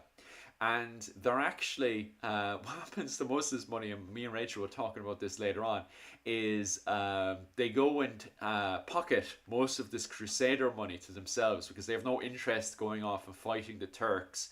Um, and so they need to justify why they didn't support the Principality of Wallachia against the Ottoman Empire. And so what they do is, and this is a new theory that's been argued a good chunk of this year, is that to justify not supporting Vlad the Impaler against the Ottoman Empire, is they start to get all of the stories of Vlad and how he's been impaling people, which he has been doing as part of his kind of scaring Ottoman Empire away from them, but also taking control of his own area. Because he's Yeah. also at on and off war with his own nobles. He has been impaling people, but they kind of get all these sources and they kind of just run with it. The West does, and they continue from the actual period itself. The Kingdom of Hungary is just like, well, Vlad is pretty much a demon. Look, he's impaling all these human beings. He's impaling everyone he comes across. He's having dinner while he's impaling people. He's addicted to impaling. He's the devil. Why should we support him against the Ottoman Empire? I know a great place we can put that money into my pocket. Yeah, Allegedly, that's and right. that's the argument that's going on this year, that these stories about Vlad the Impaler were actually, a lot of it was, even his name, the nickname he was given, Vlad the Impaler, was kind of a adding to this whole story and stuff. And then later on, by the time we get up to the 1800s in Ireland, Even the Irish are joining in with these stories to justify not getting involved with the Balkans and fighting and defending Christians against the Turks and stuff. So you even have the Irish writing the likes of what was it, Dracula, which is based off of Romania, to kind of demonize the Balkans. So Right. that way we're not getting involved with those wars. There's no point defending these people against the Muslims. Look, they're demons, you Yeah. know. So even Bram Stoker himself, that whole book, Dracul, was a way for people to kind of demonize the Balkans, so we wouldn't get involved with their politics. Yeah, Um, it's funny how that can have such a knock-on effect, yeah. right? I mean, that's 400 years after Vlad Tepes actually lived, and it's Mm. still having repercussions on European policy, Yeah, yeah. foreign policy. Even today, guarantee now that the Ukrainian war is coming to a slight end and we have Russians involved with Balkan wars and stuff, you're going to have propaganda starting to reappear again where it demonizes the Balkans, demonizes Ukraine, so we don't get Yeah. involved with their politics. So this just this constant running theme of let's not get involved with those wars with Russia and Turkey. Yeah. Right. Okay, so we have a couple of comments. The Ottoman Empire had silk production, but I'm not sure if it had begun by 1403. Yeah, the Ottomans, the Ottomans kind of just took over what was already there. So, because, as when the Ottomans took over, they literally took over places and they didn't slaughter the people who were there. They just took over. Mm, So all of those former subjects of of the Eastern Roman Empire just kind of became part of them. And so, yeah, they already had silk production, but it's just that by the 15th century, most of the silk that is being consumed in Europe is no longer being imported from the East. It's being woven in Italy. mm. So it's Oh, not that the Ottoman Empire didn't have it, they did, but the mm. stuff that's in Europe is mostly coming from Italy. Okay, so the silk that Henry arrived with for this party would have been woven in Italy and not in Constantinople, modern day Istanbul. It's more like so yeah, Constantinople is struggling Yeah. desperately at this point. Um, and they're having so many issues that the emperors are actually occasionally going to like England Mm, to beg for assistance. yeah. So I would highly doubt that the brocade that Henry is wearing here, that this cloth of gold came from Constantinople. It is Mm. way more likely that it came from Italy. Yeah. Oh, I did Um, not know that. That you see, I was yeah. assuming it was coming from Um, Constantinople. I did not know that. That's very, very um, interesting. It's funny how OP's question led into more stuff. yeah, and it's kind of it's kind of hard to get a really good feel for the pattern, but I'm not mad about the pattern. It actually reflects the kind of aesthetic that you see in extant lampas and cloth of gold and other sorts of brocades from this era. Mm, Sort of very more small, not big giant patterns, but smaller patterns that are repeated a lot. mm, And sort of interestingly complex. You've got actually, if you look closely, you can see like some birds and some flowers yeah. and some probably stylized pomegranates. And those are all, I've seen extant lampas from that period, including this one. And that's, I'm not mad about that. I've seen they did way worse in the first edition of this game than this time. Oh yeah. Another comment I think was that this looks like oatmeal. I think is that what you were talking about? Looks like it's made of oatmeal. Uh, Um, just a wee bit. does it? I mean, yeah, it's oatmeal colored, I guess, at this point. The color has severely faded. Yeah. It was not originally this color. I think they did, I think they actually did some testing on this, and I think it Mm, was originally red. Um, but it did not used to be this color. mm, Granted, it's not bog body brown, thankfully, but it also used to be a nicer color than this. aye.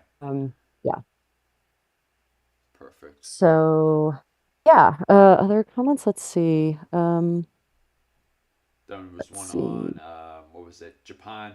How you would be Oh getting yeah. executed. That would be a question for my Yep. wife, but she's nice and relaxed in bed, so I won't wake her up about that one. Oh, I've heard that too. I've read that too. That it was illegal to take silkworms from Japan. It was Mm. also illegal to take silkworms from China, by the way, but they still managed it eventually. The amount of money they were Um, making, no wonder they were trying to keep it to themselves like that and going as yeah. far. Like it wouldn't surprise me that it wouldn't be just a regular execution. Like if I was in charge Yeah. of making that much money, I'd probably do a whole hung drawn and quarter job. To be honest with you, to really put people off with that much money Yeah, to be made. yeah, that kind of that touches on our crime and punishment Yeah, chat from last week. Yeah, it's a performative punishment. You really yeah, want people to see that this will happen to them if they break the law, and yeah. then hopefully that deters them. Yeah. So I Um, don't blame them there. There was a lot of money to be made there with the old silkworm. Um, yeah. uh, silkworm rockets weren't used until the Trent-Iraq War. I'm not quite sure about the usage of silkworms during the Iraq War. That's quite interesting if it was true.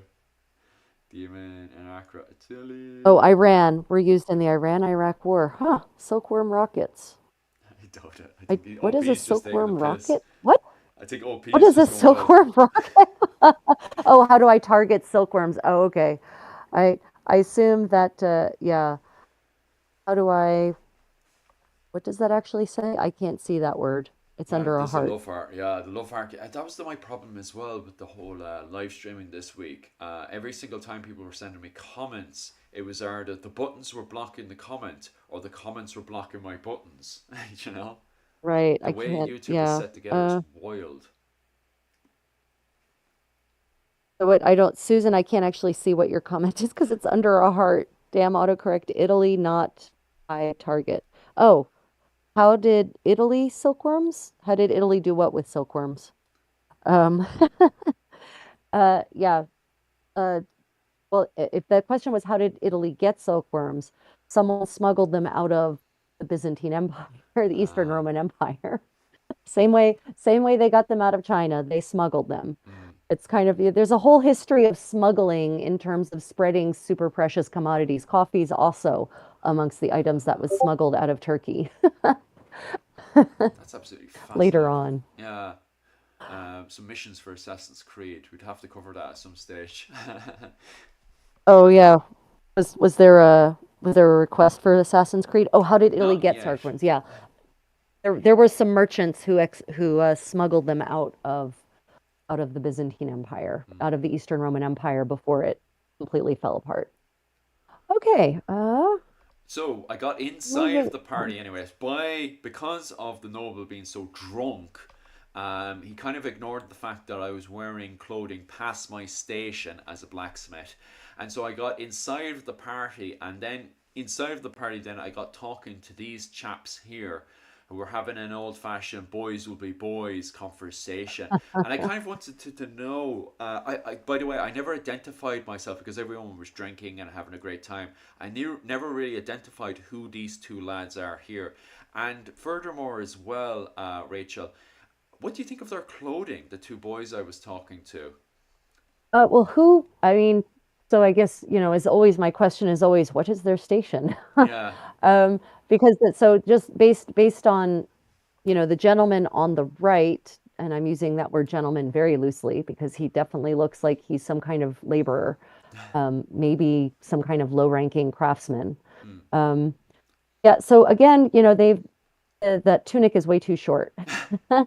Aye. So it's really funny. For tunics, if an overgarment is short in this era, then it's super fitted, like this gentleman, Uh, right? So if it's short, it's super fitted. If it's baggy, then it's going to be, if it's kind of shapeless, then it's going to be like that Miller, the picture of the Miller, then it's going to be like this, mm. right? These are glass blowers, actually, Ah. in the Czech Republic, no less. Aye. So they're actually wearing their work clothes. That's why they're dressed that way. That's not how people dress just to go out and about. They're working near these super hot furnaces. Mm. So, so these are, the if it's going to be baggy in this era because and that's going to be if you're lower class, which I'm pretty certain this gentleman is, Mm. then it should be longer actually. Not just kind of this like boxy shirt looking kind of thing. Mm. And it should be full and it should be slightly more fitted. Fitted is not the word I mean, tailored.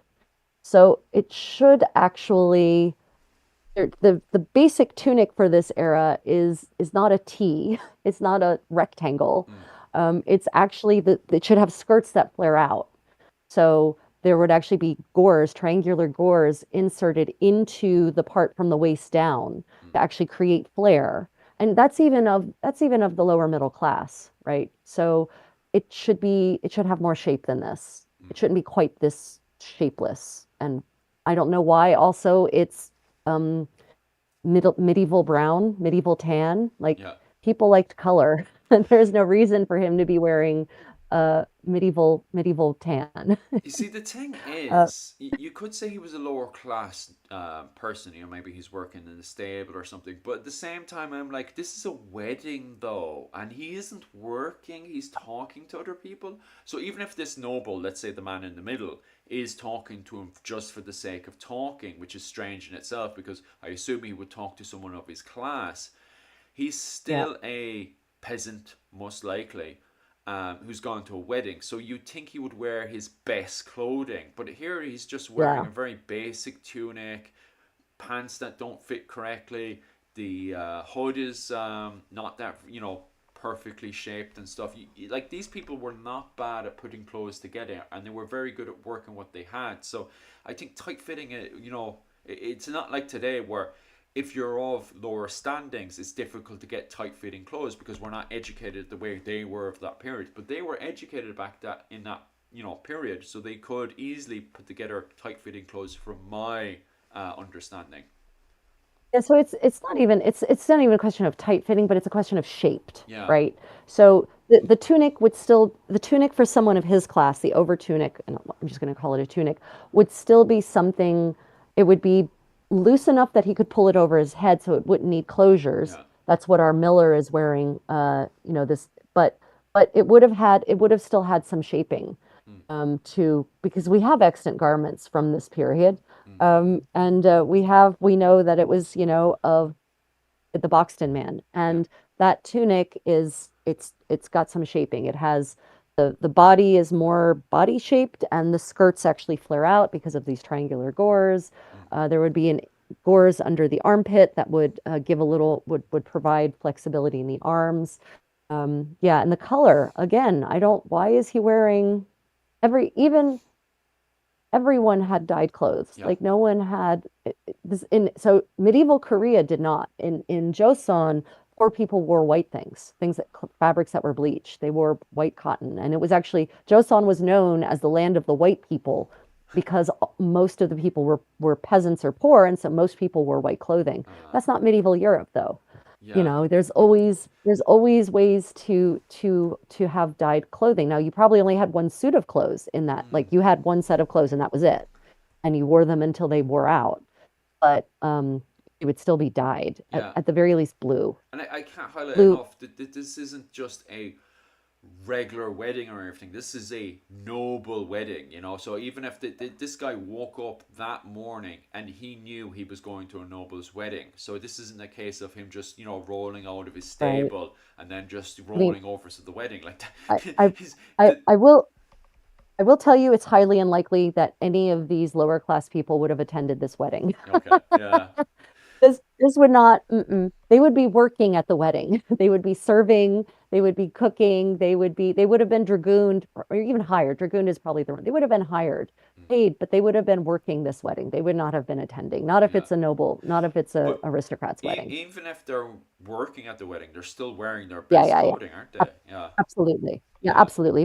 If they had been hired to work at this wedding, they would have been given livery, yeah, actually. And what livery means, so I want to be clear, livery does not mean what we think it does. I'm not talking about like beefeater livery.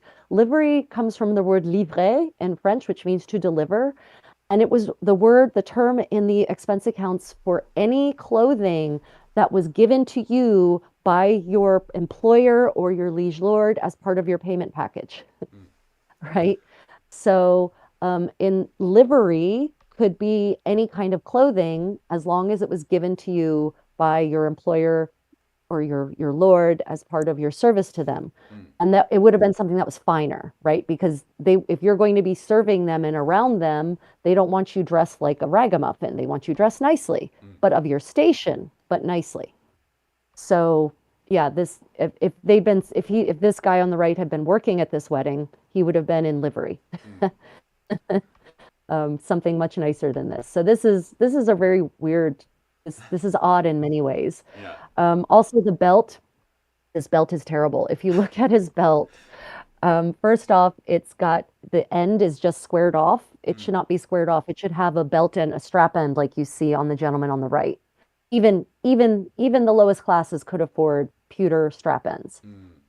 And it's just the belt is just kind of way too thick. Like it's not belts in this era were pretty thin, actually. Ah, The pouch is good though. That's actually you see some extant pouches that have survived from this era that look like that. So I'm not angry at the pouch, but finally found his something. haircut his his his haircut is Oh.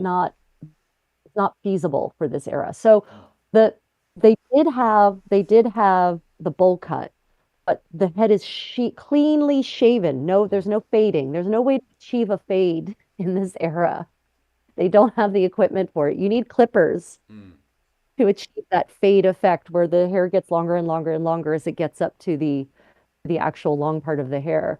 His head would be bare, basically up to the point where the bowl cut starts. Ah. So this kind of sexy GQ hair, not an option. And honestly, in this era, it's not really fashion. That's not the way people are wearing their hair. Um, People are wearing their hair longer like this. It's a good Or example, actually, that photo. yeah. Or yeah, I mean, so this and exactly like this is an actual, he's the miller is actually a worker and he's still, his hair is not short like that. Mm, If you're going for, the younger set, even still, uh, not those guys, those are not the ones. There's actually, here you go. So, you can see short hair is not really the thing yet. The bowl cut doesn't really come in until the 1410s. That's when you start seeing that. mm, Otherwise, in especially in Bohemia, it's kind of ear length ringlets mm, is kind of whatever, or just kind of ear length natural, whatever the hell your hair does. The other thing is that short hair takes maintenance. mm. Like you actually have to be getting it cut regularly, and this guy's a peasant, Yeah, he so is. he can't he can't just go. I mean, he's a laborer or he's a peasant. He can't just go visit the barber every 2 weeks to keep maintain that. Mm, So it's not likely as a style for someone of his rank or any rank in this era, honestly. mm. Yeah. And what about the man on the left here in the red? I assume straight away Yeah. by even before he opened his mouth and announced he was actually had a relation with the bride as her brother. I knew straight away this guy must be a noble, especially with the sword at his side. That's always a giveaway, isn't it? Yeah, seriously, yeah. Yeah, I'm pretty certain in the Czech Republic they had the same sorts of laws about who gets to bear arms, Mm, and peasants weren't among them. yeah. Um, yeah, so actually, he's wearing what looks like and sorry, I meant to include that and I didn't. He looks like he's wearing what their version of an actual extant arming garment from the 1370s, Mm, the Code of Charles the Simple. Um, but that's a padded arming garment, yeah. so I'm not certain why he's wearing that here, Mm. because it should be worn over top of a breastplate. Okay. Um, That's and again, strange. the silhouette is wrong. The silhouette is entirely wrong. This is the silhouette. Ah, So you've got the pigeon chest and the very fitted, very narrow fitted hips. And that doesn't necessarily mean that they were tight lacing or tight buttoning their bodies into that shape. It's not like they were warping their rib cages. mm, It's just that you tailor the garment and you pad it out in such a way that you get this silhouette. So the entire silhouette is just flat out wrong. It's way too modern. The aye. silhouette on all of these people in fitted garments is way too modern. It's not, and again, we've got the American football shoulders. I don't understand why everyone looks like they're wearing shoulder pads. Aye. Um, It because reminds me of again, like, Shadiversary. right? Yes, exactly. I'm gonna let you. I'm gonna let that. We're gonna let that comment drop and see if anyone comments on it. I Um, pop up in the next episode of Shadiversary. Yay! At least I get loads of views. Exactly, right? Like all engagement is good engagement. Oh, So aye. again, even this is the silhouette. this is what we're going for. Um, it's, it's the shoulders are not this weird rectangle. This isn't the 1980s women's shoulder pads, guys. Um, so yeah, this is what it should be versus this. Mm. So it's the silhouette is just complete is still completely wrong. I'm very disappointed. I was hoping that they would move past the American football Yeah. shoulder pads, but they didn't. And also that everyone is wearing all these hoods with their hoods is bizarre. Mm. You either wear the hood as a cowl or you wear it on the top of your head. You don't do both. Oh, okay. That's interesting. Yeah, yeah. Yeah, because if you go back to the photo that you were using as the example, you can see how, a better example of how this should be. Yeah, so it should be just bare like that, and then the hood on top of the head, Yeah. which is, Yeah. yeah, quite interesting.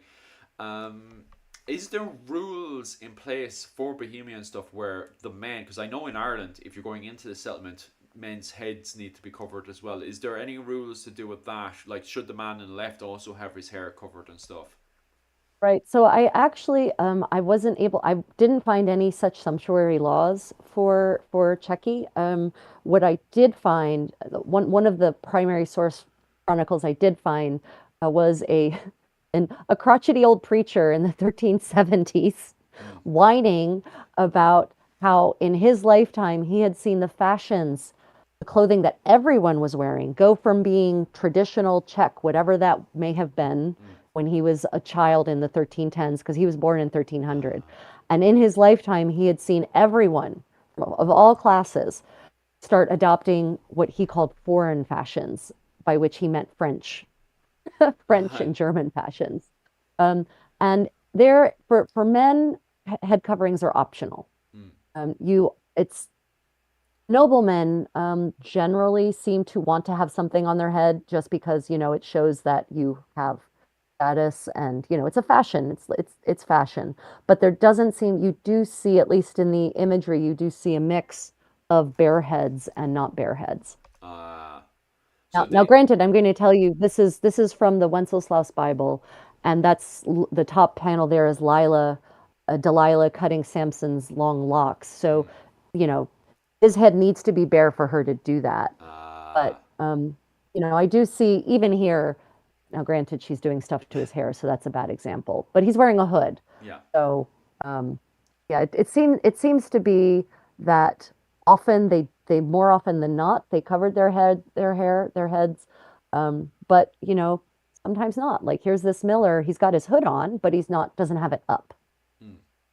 So it's not quite the stringent thing that it often is for women. Okay. So it's interesting because I actually didn't know that as well because I spent most of my time in early medieval period.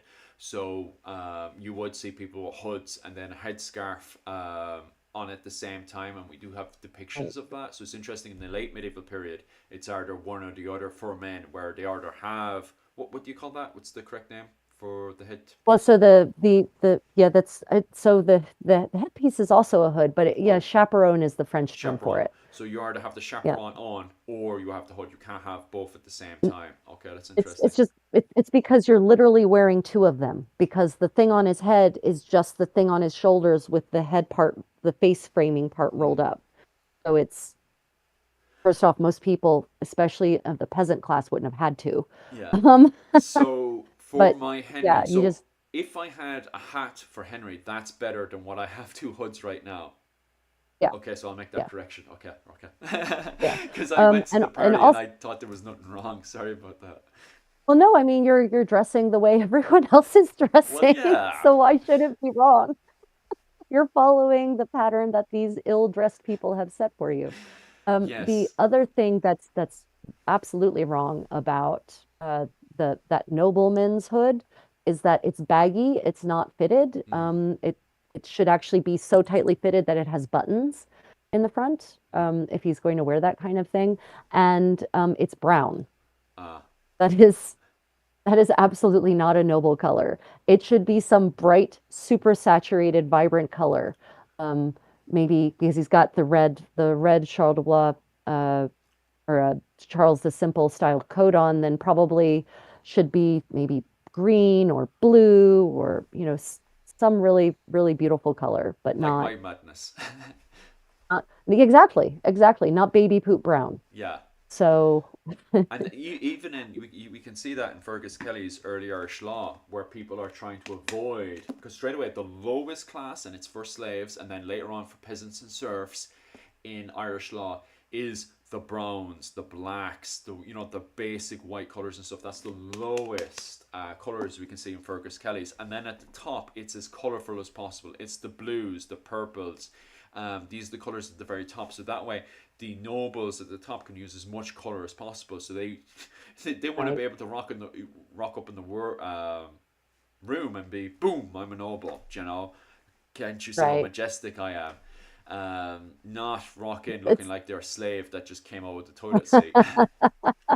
right, and it's the same idea throughout all of medieval Europe. Basically, color is highly desirable. What might be different between early medieval Ireland and late medieval Europe is that early medieval Ireland, my impression is there's less socioeconomic difference. Mm, The gap between rich and poor is not nearly as big. mm, So in late medieval Europe, the gap between rich and poor is immense. mm, So there's less danger of a peasant being able to afford Kermes red, mm, right? There's this probably never going to happen. So you don't have to regulate color quite as much, but you do have to start regulating it on the merchant class because the merchants are getting above their station at this era mm. and trying to dress themselves like kings because they can afford it. So that's a problem. No, now we're going for the There's a sanitary argument. Oh yeah, OP has a yeah, comment as well. yes, He might be a barman, the man on the left. Armin. A barman, as in Ireland, we have the people that be serving the alcohol at the party. In Ireland, we call them the barman. Oh, okay. Those would be wine stewards Mm, in this era. And so here's the deal. Um, at a late medieval society in continental Europe is extremely hierarchical, mm, and everyone serves someone. So a king is served by dukes. Dukes are served by counts. Counts are served by barons. Barons are served by knights. Right? So there would never be some rando peasant serving a king. mm, Wouldn't have happened.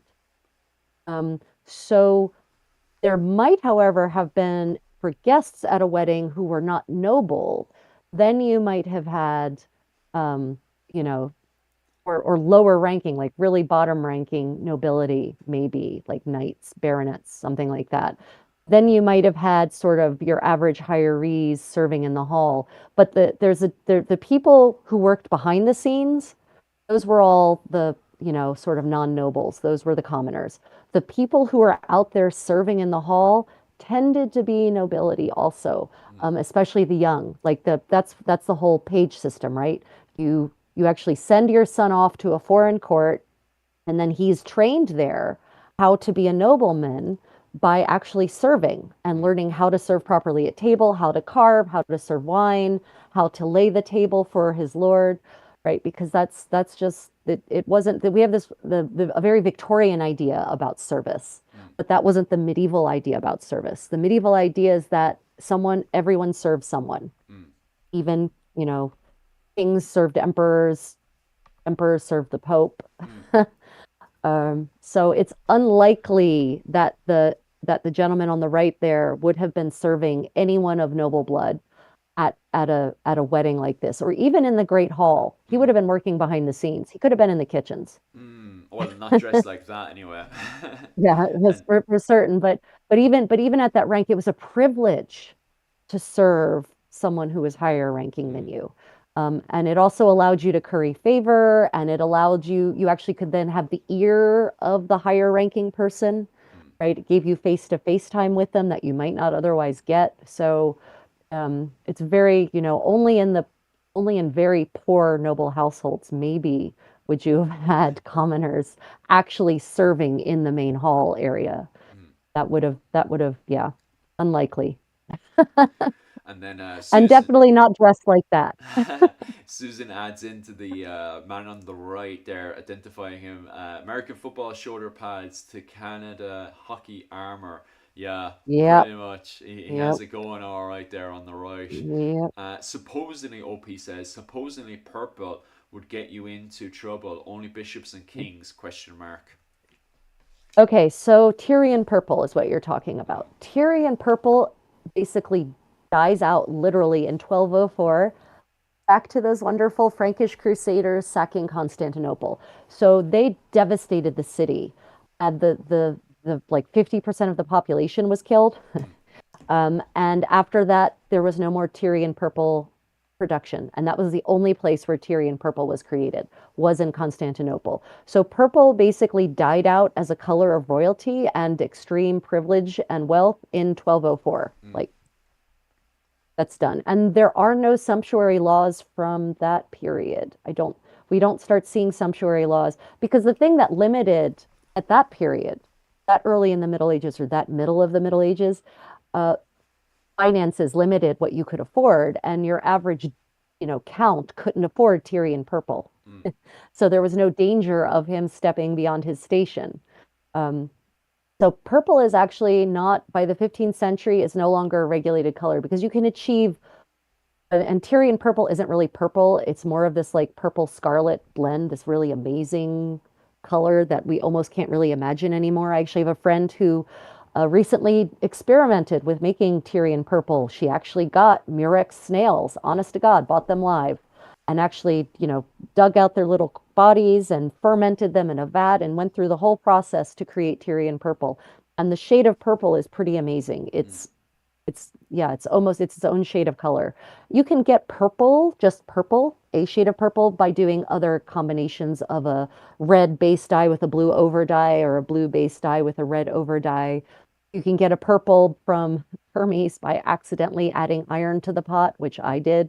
Um, so yeah, purple is not a regulated shade by this era.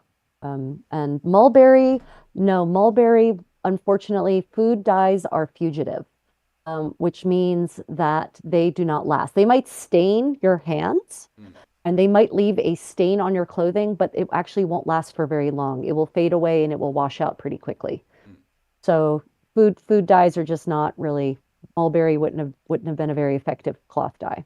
mm, mm, mm. But yeah. Interesting. So yeah. Yeah, dukes were served by marquises and counts if marquise was because marquises are higher than a count. Yeah, it depends on where you are. There aren't marquises everywhere. It depends on which era of the Middle Ages and in which polity you are. Not everyone has the rank of marquis, interestingly. Mm, mm, mm. That's all fascinating, right? Okay. Because I know with the butlers, they're constantly putting cups on their coat of arms, and the reason why they put a coat on the coat of arms is because they proudly serve the King of England, which is a huge thing to show off when you're in Ireland, going into the Irish Parliament and stuff. That hey, look, I've got connections with the King of England and stuff, and they proudly show that. So it's definitely a thing, even in Ireland, to show off that you're a servant of someone much more higher of your station. And the butlers Right. show that well by putting it into their coat of arms to even identify when you go into Europe and stuff fighting in the Hundred Years' War, that people can see the cup and know that's the butlers who have connections with the English crown. Right. Mm, Right. No, no, totally. It's yeah. It's always about identifying yourself with the next highest ranking or several higher ranking stations. mm, mm, mm. So here we have a profile of that the this young lord, and it's terrible. Like this, mm-mm. Just Good tearing it God. apart. Uh, again, it should be this. This is what it should be. Mm, And the original one is like that. The original Charles the Coat or Charles the Simple's coat is definitely like that. mm, It's mm. no, I'm sorry, guys, you have failed. Failed. Yeah. It does look like something that belongs in a American football pitch or Canadian hockey Yeah, stadium, really, not a what really, was it, 15th century 1403 wedding like. yeah, it really, it's Bohemia. just, it's the wrong, it's completely the wrong, this was not the aesthetic. This was the aesthetic. It Yeah. was not kind of square and boxy. It's let's have a nice tight waist and fitted hips and big bold chest. Mm. Um, Yeah, no. And the reason in particular that this garment would have that chest is because it's meant to be worn over a breastplate Mm, mm, mm. originally.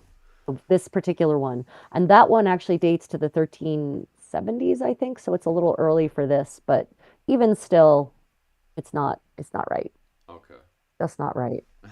And the hosen, I just wanted to comment on the hosen, the things that are on their legs. You can kind of see a little bit here on our Hitler's Youth gentleman. Oh God, I hope that doesn't get Oh. you. Doesn't get you banned. I mean, look at he's got this 1930s German haircut. My God.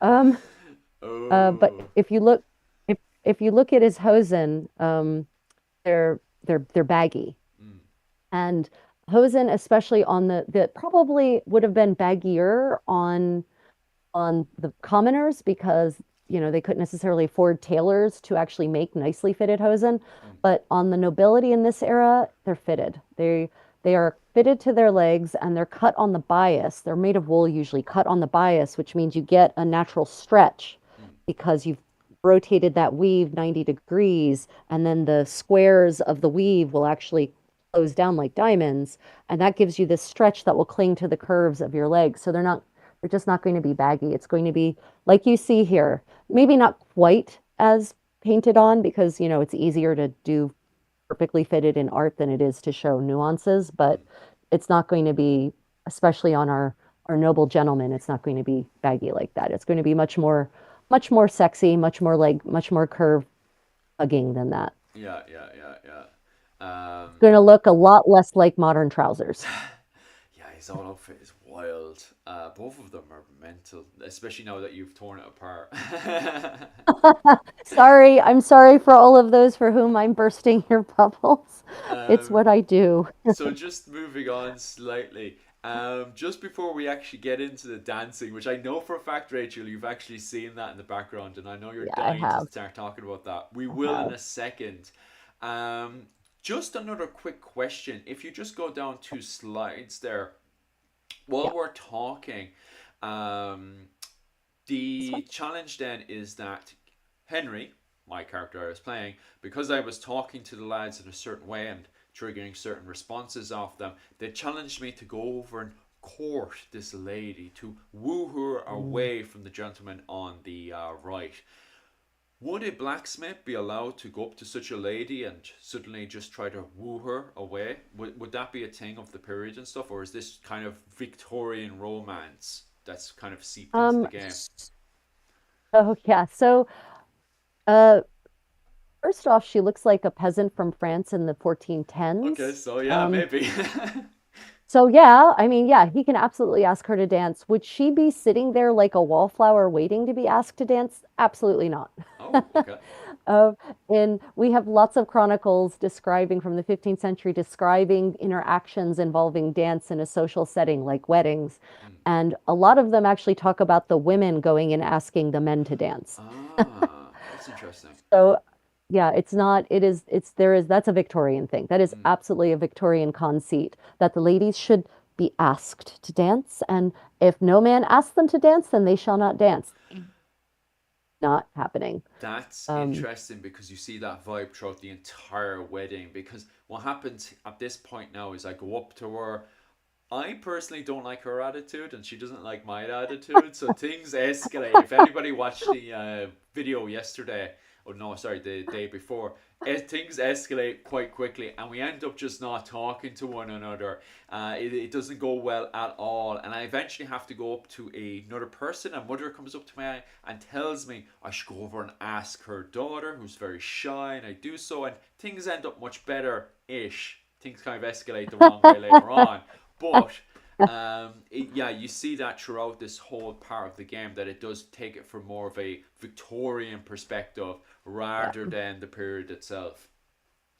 Yeah, there's even one chronicle from Italy in the 1452 Mm, where the the Count of Ferrara is Count. Yeah, he hasn't been duked up yet. The Marquis of Ferrara is visiting Florence, and they've put on this grand ball for him because that's what Florence does. They love hosting nobility, and the Marquis is sitting on the bleachers, in the area of for VIPs, but still the bleachers, and two ladies go up and invite him to dance. Mm, So, it's literally not only would the ladies ask men to dance, they would ask higher ranking men to dance. mm. So, that's not even an issue. So her sitting there waiting like a wallflower, I'll be only rude. she would only do that if she really didn't want to dance at all. And she seems to want to dance because after this, she Oh, goes off by herself independently and starts dancing, which, from my interpretation, is a very kind of modern. I don't want to sound that's bad or very anything, but modern. yeah, Yeah. a very kind of university feminist kind of idea. And I don't want to sound bad to anyone. Well, it's antisocial. So dancing, it's yeah, dancing in the Middle Ages was done in groups. Yeah, It's not until you don't get any evidence of solo dancing until the 16th century, and that's with the rise of the tourbillon, which evolves into the galliard, and then it becomes a show-off dance. yeah, But even then, it's not you just out there on the floor alone. It's you with a partner taking turns showing off for each other. So even then, it's not really a solo dance as such. Yeah, yeah, that's a modern. The idea of just going out on the floor and being by yourself is very modern, and yeah. it's kind of antisocial, honestly. uh, well, I've no problems with it. Sure, I do it all the time. Just like I feel like just fucking going out to the Oh dance yeah, scene no, by no, no. But I myself. mean, in a medieval setting, it would Yeah, be antisocial, yeah, is my point, mm, right? Because medieval culture is still very communal everywhere in Europe. yeah. And the idea of you would actually they probably think you were touched if Well, I would if say she if was touched by our engagement. I'd agree with you there. Like, I mean, I would think they would think you were touched in the head if you went out there and were just on the floor doing your own thing all alone. That would be very strange. If it yeah, wasn't a specific performance, if it wasn't part of a greater choreography, yeah. right? It would just be very weird. So yeah, I fully agree with you. I do actually believe this is historically accurate. She is actually a peasant woman who's touched after my engagement with her. What was it on Saturday? So yes, I fully agree with that. Yeah. So yeah. So her hair. I don't understand why all these women have such short hair. It's like they've all had like the plague at some point and Mm, had their heads shaved. I don't know, but women in this era had hair as long as it could grow. mm, And there's a whole lot of short, or medium length styles going on, and it wouldn't have been. You would never have cut your hair unless it were had to be shaved because you were super duper sick. mm. Um, so she shouldn't have short braids like this. And in fact, there is zero visual evidence from this era of women wearing their hair in twin braids like that. No, Yeah, it because definitely is a mixture and of a Victorian interpretation and a modern interpretation kind of put together. It is definitely not an interpretation of early 15th century, both in Ireland and Bohemia, from my understanding. So yeah, I definitely do think it is a modern and a Victorian. The whole scenario is very kind of modern and yeah, Victorian. it's the Middle Ages through the Victorian lens, Yeah, right? It's 1403 circa 1869. yeah, Um, and then so this style of kirtle that she's wearing is actually like the one I'm wearing right now, the short sleeve kirtle. I have zero evidence of short sleeve kirtles um, east of the Rhine. mm, It seems to have been a style that was limited, as far as I can tell, that was limited to France. Um, and maybe England. And I say maybe, just it's a little trickier to tell there because of the way art works in the 15th uh, century in England. Um, so I don't and the short sleeve style doesn't really crop up until the très riche of the very rich hours, the beautiful hours of John the Duke of Berry, mm, a set of calendar representations from the 1410s. That's the earliest representation of short-sleeved kirtles that I've seen, and I've never seen it in any kind of bohemian depictions of people of any class. Um, here's Bohemia. mm. Notice long sleeves. Yeah, that would There's be. There's one with some working women. That's not it. Oh, but here you can see how the hosen for the men would be separate in the top, the gentleman on the top left there with his bare bottom. So yeah, that's how hosen should look. Mm, Um, yeah, I wasn't, I looked and I dug and I wasn't able to find any representation of women in short sleeve kirtles. mm, mm, They're all wearing, they all have long sleeve kirtles on. Um, and they mm. would have buttons. For the upper, the ones with sleeves this fitted would have buttons. Now those are definitely elegant, courtly women, right? But so that's not necessarily what this lower class commoner is going to be wearing. But I haven't found evidence of that short sleeve kirtle for the Czech Republic. Yeah. And that neckline, that whole square neckline is definitely not what's happening in the Czech Republic for women in this era. Where did that picture of Judith go? You can see it's what's fashionable now is this off the shoulder look. Which would have been even better. Yeah, right. I mean, it's the square that square neckline is definitely getting towards the end of the 15th century. Oh, here we go. These are working women. Right. This is what I was looking for. So these women are these are working women. These are middle class, lower middle class women. They're actually baking bread. Mm, And this is the Czech Republic from this era, and they all have their hair covered in some kind of veiling. And they are, they all have long sleeve gowns on.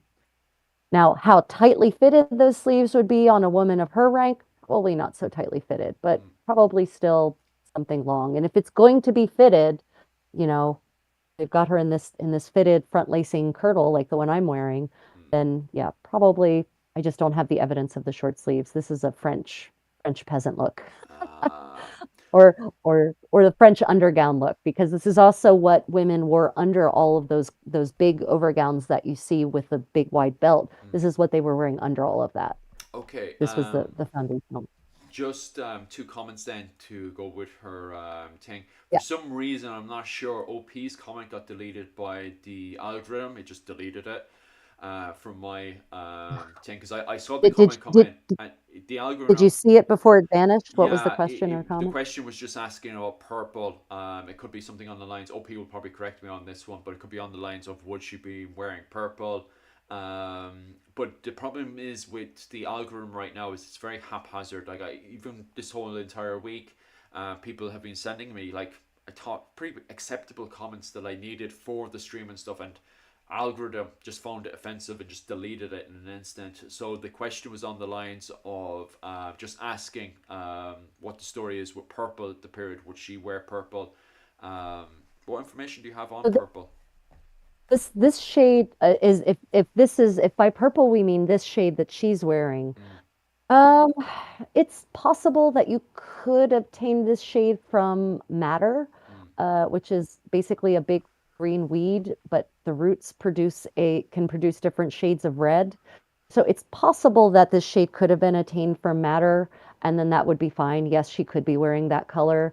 mm, The color was not limited. This shade was not limited by any kind of sumptuary law in mm. the Czech Republic, or in Czechy, not the Czech Republic. It wasn't a republic back then.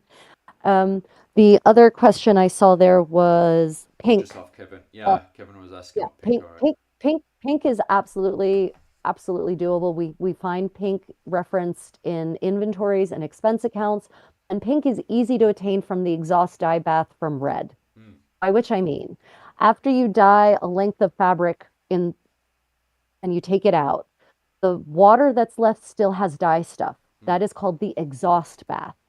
And then you take a less expensive fabric and you put that in the exhaust bath and you get a less intense color mm, than the first one. So it's really easy to get pink from an exhaust bath. It's easy to get pink if you play with the pH of the water, as I know from personal experience from doing my own experiments with dyeing with cochineal. mm, Yeah, pink is entirely attainable and it's referenced. Not only is it depicted in artwork, like actual portraits of actual people, it's referenced in the expense accounts and inventories, and it can be achieved using medieval dye methods. So some people have argued that, like for instance, here we have these one lady is in pink. Some people have historically argued, oh, there was no pink clothing in the Middle Ages. That's just an artist's fancy. Okay, but then maybe you should read some expense accounts. Yeah. occasionally and some inventories and come to a different conclusion than that. But also, it's entirely achievable using dye, medieval dyeing methods. And Mm-hmm. as it would have could have been achieved from an exhaust bath, that secondary dyeing bath of dye solution, um, I don't see why pink wouldn't have been perfectly feasible for someone in the lower classes. Yeah, pink has definitely been around for a while as a color option. Mm. Um, the word the word pink, though, I think is actually derived from the carnations. Mm. From pink carnations is where we get the word for the color pink in English, I Yeah, think. I think now you can completely correct me on this one. I think you did elaborate on this before. Like the in Ireland, it is a case of only the kings, the people who are at the very top, the petty kings, could wear purple in Ireland. And then I think pink then is in the kind of it wouldn't be the slave level, obviously, but it's kind of in that kind of middle level of society where you would Yeah, have seen the pinks. And then I think between yourself and Melissa, who specializes in Irish medieval clothing and stuff, the the level to pink to purple is very debatable. When they're talking about purple, they're talking about a specific type of purple. yeah, Um, Tyrian purple. Terrier Yeah, purple. They're not talking about that kind of blur between their interpretation of this kind of pinkish color yeah, that you would have seen in the middle class and stuff. Obviously, you can elaborate and kind of correct me on that one as well. right. Just for anyone who's watching this from the Irish perspective, um, and obviously that's Yeah, the between. yeah, exactly. You're exactly correct Mm, that purple as regulated by when and by old Irish laws, because by the 15th century there is no more Tyrian purple. That's gone. yeah. That's done. Okay. That ship sailed 200, 300, 200 years ago. Mm, Literally with the fall of with the sacking of Constantinople. mm, So yeah, pink actually comes into fashion in the heavily in the expense accounts in the 15th century and in the 16th century. But, it's not just the color, it's also the fabrics that they were dyeing pink were extremely, voluptuous, luxurious uh, fabrics. So the even though it was perhaps the lesser color pink rather than red or black, mm, it was still expensive fabric. yeah. So Absolutely fascinating. So yeah. eventually, where we now we've covered that one. So we're moving on. I end up getting rejected by herself, and I go around the corner, and there is when everyone starts dancing and stuff, and Henry's left by himself, and eventually he bumps into if you I think it's the next slide perhaps, or it just goes more into the dancing and stuff. Oh, and the food. I started looking at the food as well. Oh yeah. So at this point, everyone is dancing. Henry's by himself. If you look at the left, you can see herself dancing by herself as well. Oh And the two of God. us are just not. I'm not talking to her. She was rude to me, and according to her, I was rude to her as well. So we're not talking to each other. I did notice everybody was dancing away and stuff. What did you think of the dancing? Because you specialize in Oh dance. no. Yeah, I do. Um, So, first off, this is a noble wedding, and I don't understand why it's happening in this like rough-hewn yard. This Oh, this makes no sense to me whatsoever. It should be in a great hall, or it should be in a space that has been decked out with canopies and hung with fabric, and there should be benches lining the dance area. Like this, honestly, I thought this was a peasant's wedding until you told me it was the wedding of a nobleman. oh, okay. So they severely missed the mark on so many levels. But the dancing is um, funny. It is literally laughable. Oh no. So the lifting of your partner, there is actually a dance from the 1590s, 90s, the aye. 1580s that involves lifting your partner and putting her back down. But I have zero evidence of dances involving lifting your partner before the 16th century. Oh, okay. Zero. Zero evidence.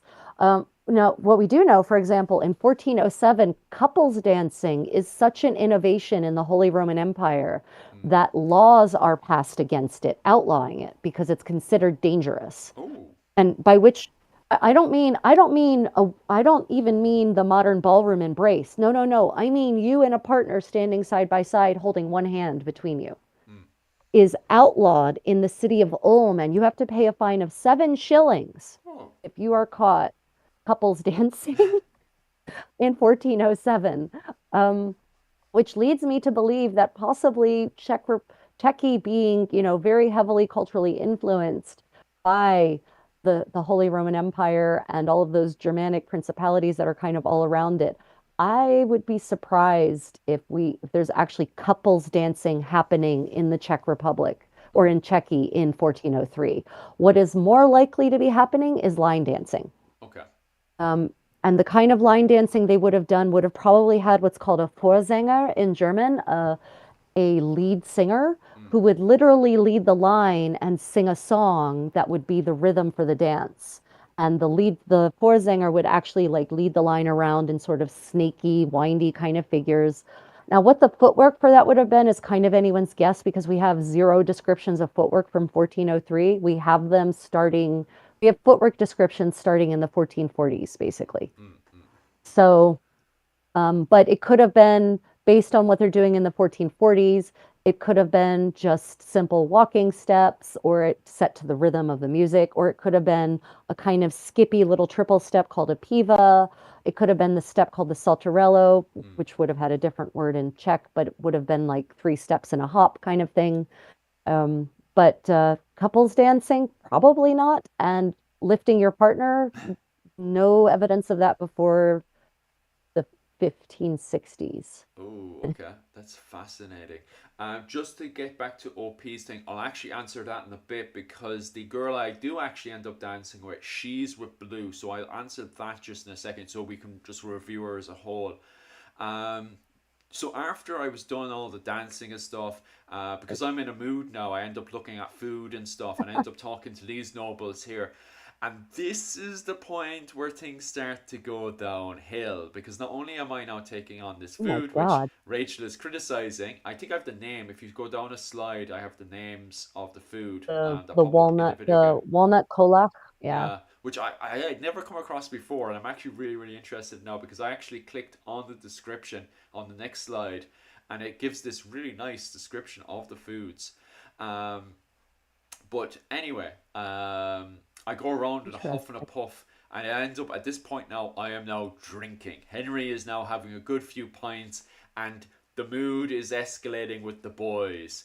So I just want to put that out there. What did you think of the food at the wedding? Do you think it was lacking? Should there be I more food or? I mean, so, right, it depends on the station of these guests. Mm. Um, for again, tables laid out like this in this individual manner, this sort of modern picnic style table. Mm-mm. No way. Tables were laid out in long communal rows, and they would have been in that kind of situation. You would have had the tables lining the feast hall, the hall area, Mm. whatever that was. And you can see that layout in so many depictions of weddings from the Middle Ages Mm.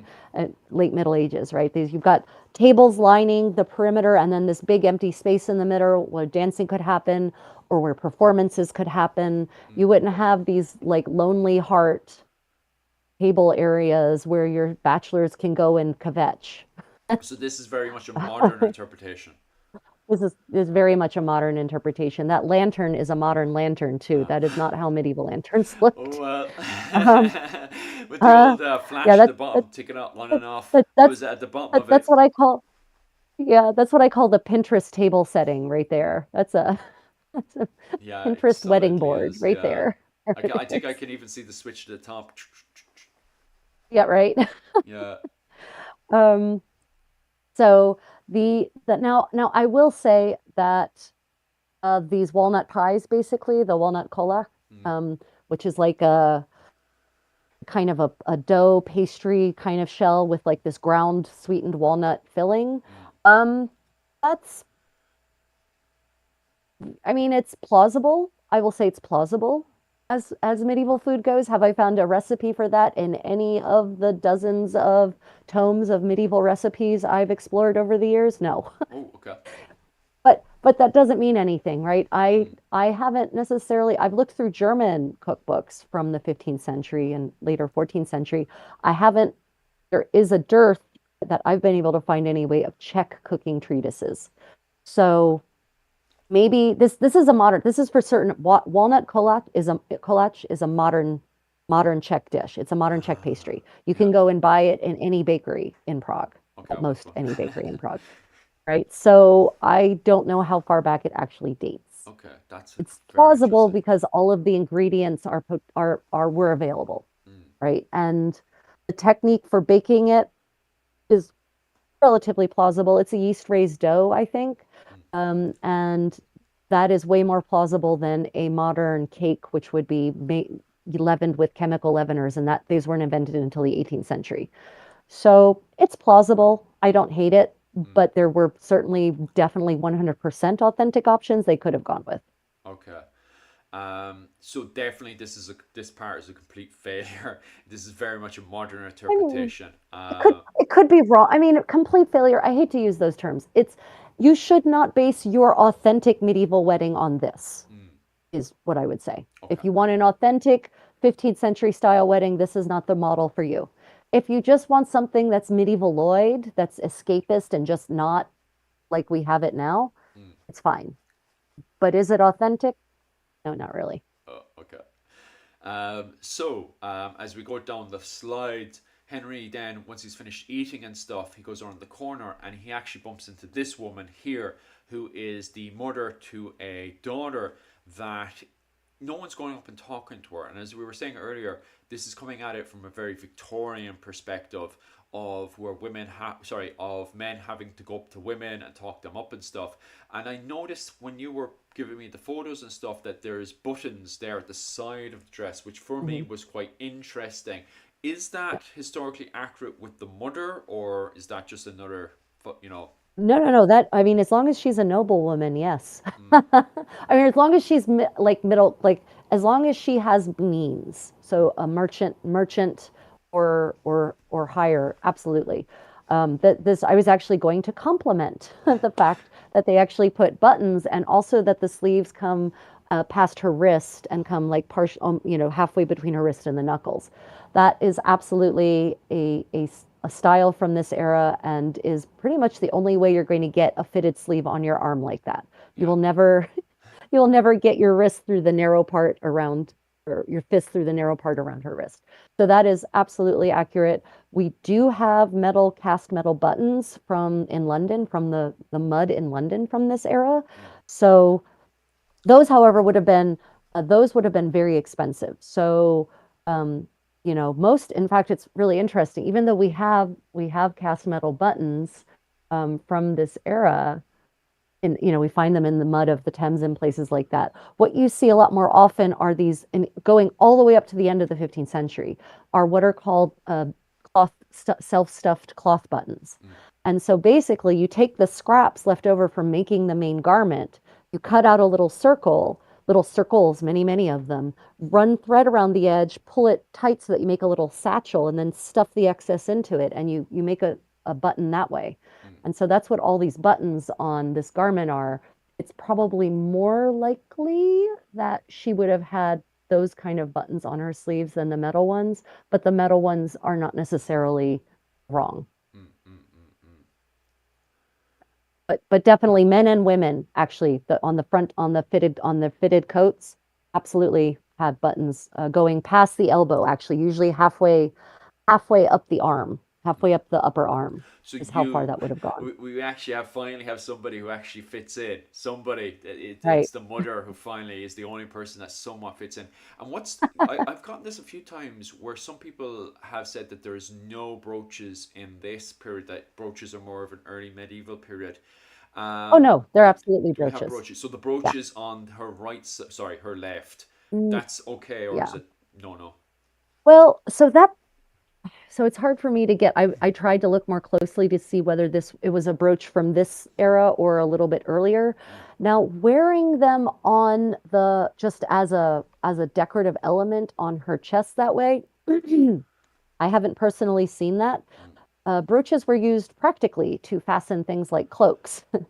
Um, Or more often you see them decoratively on the hoods, Mm. on the cowls of the hood, the actual cowl. I haven't actually seen them used depicted as going, or I haven't seen them depicted on the bodice of the dress itself, but there's something in my mind telling me that there's an Arthurian romance where the heroine receives a brooch from her knightly lover, and she puts it on her breast as a sign of their connection.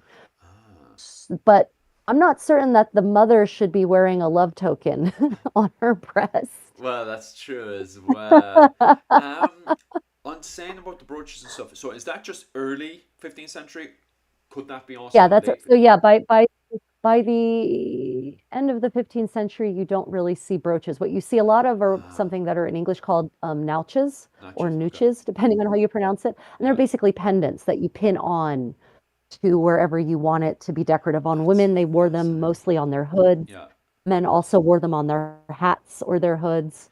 But not, yeah, brooches by the second half of the 15th century, you don't really see Yeah, brooches because anymore. They people right now have been pointing out. So anyone who's doing research in the Wars of the Roses period in Ireland, yeah, they're looking at a lot of stuff from the Tudor era and none of the current. So in the High Middle Ages and the early medieval period, we have the light infantry, as they call it from a military term, the kerns. They have brooches on their stuff for the early medieval period and high medieval period. And then from right. the Tudor period, the brooches disappear from their cloaks. They're literally just holding in their cloaks, or their cloaks are just mysteriously put together, but there's no brooches highlighting the starlets and stuff. It just Yeah. disappears. So Ireland seems to be following the same trend by the time we get into the Wars of the Roses. There's no brooches anymore. Yeah, it vanishes, and I think it's because other methods of closure are invented, buttons Mm, specifically. So buttons as a method of closing your garments in Europe anyway don't crop up until the end of the 13th century mm, is when you start to see buttons. And actually the earliest examples I have are of Spain. There's an extant Spanish woman, a set of clothing from a Spanish noblewoman that dates to 1300, and the sleeves have buttons and the chest has buttons down to her navel, basically. And that's, I think, as far as I know, that's the earliest physical instance we have of buttons as a closure. But once you have buttons as a closure, buttons are simple. They're not fussy, right? You've got a slit and you've got a button, and it's really easy to do and undo. Brooches are a pain in the ass. They are aye. they are such a challenge to use. I mean, especially annular brooches. Oh my God. Yeah. But they look Um, cool. buttons I so have a much load of easier. brooches from the early medieval period. I love them. Yeah, and they're a pain in the butt That's compared to a why button. That's why I'm poking around about the brooches and stuff because when people are telling me that I can't be wearing it with my late 15th century Tudor kit that I haven't put together Yeah, it's fully yet, gone. people are like, "Oh, you can't have that brooch," and I'm like, "Why? Why can't I have a brooch? I want a brooch. This is No, they're terrible." gone. Instead we have hooks and eyes, we have lacing, and we have buttons. So Oh, you don't need them.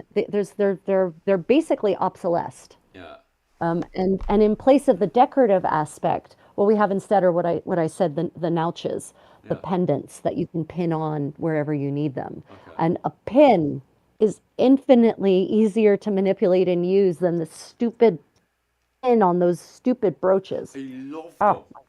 I have a oh, they're rake so of them at annoying. home. All for the early medieval.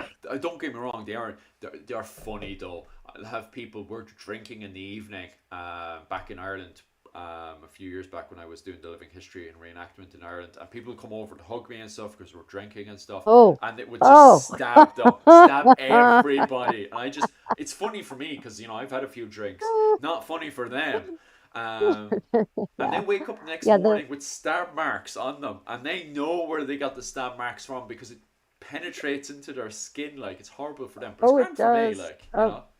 Like By the way, prick spurs, the medieval prick spurs are also deadly. So Mm. I was at an event once, and the man who was king of the group that I was part of at the time, um, decided he was going to get frisky with my husband, who was a knight, and they were going to wrestle.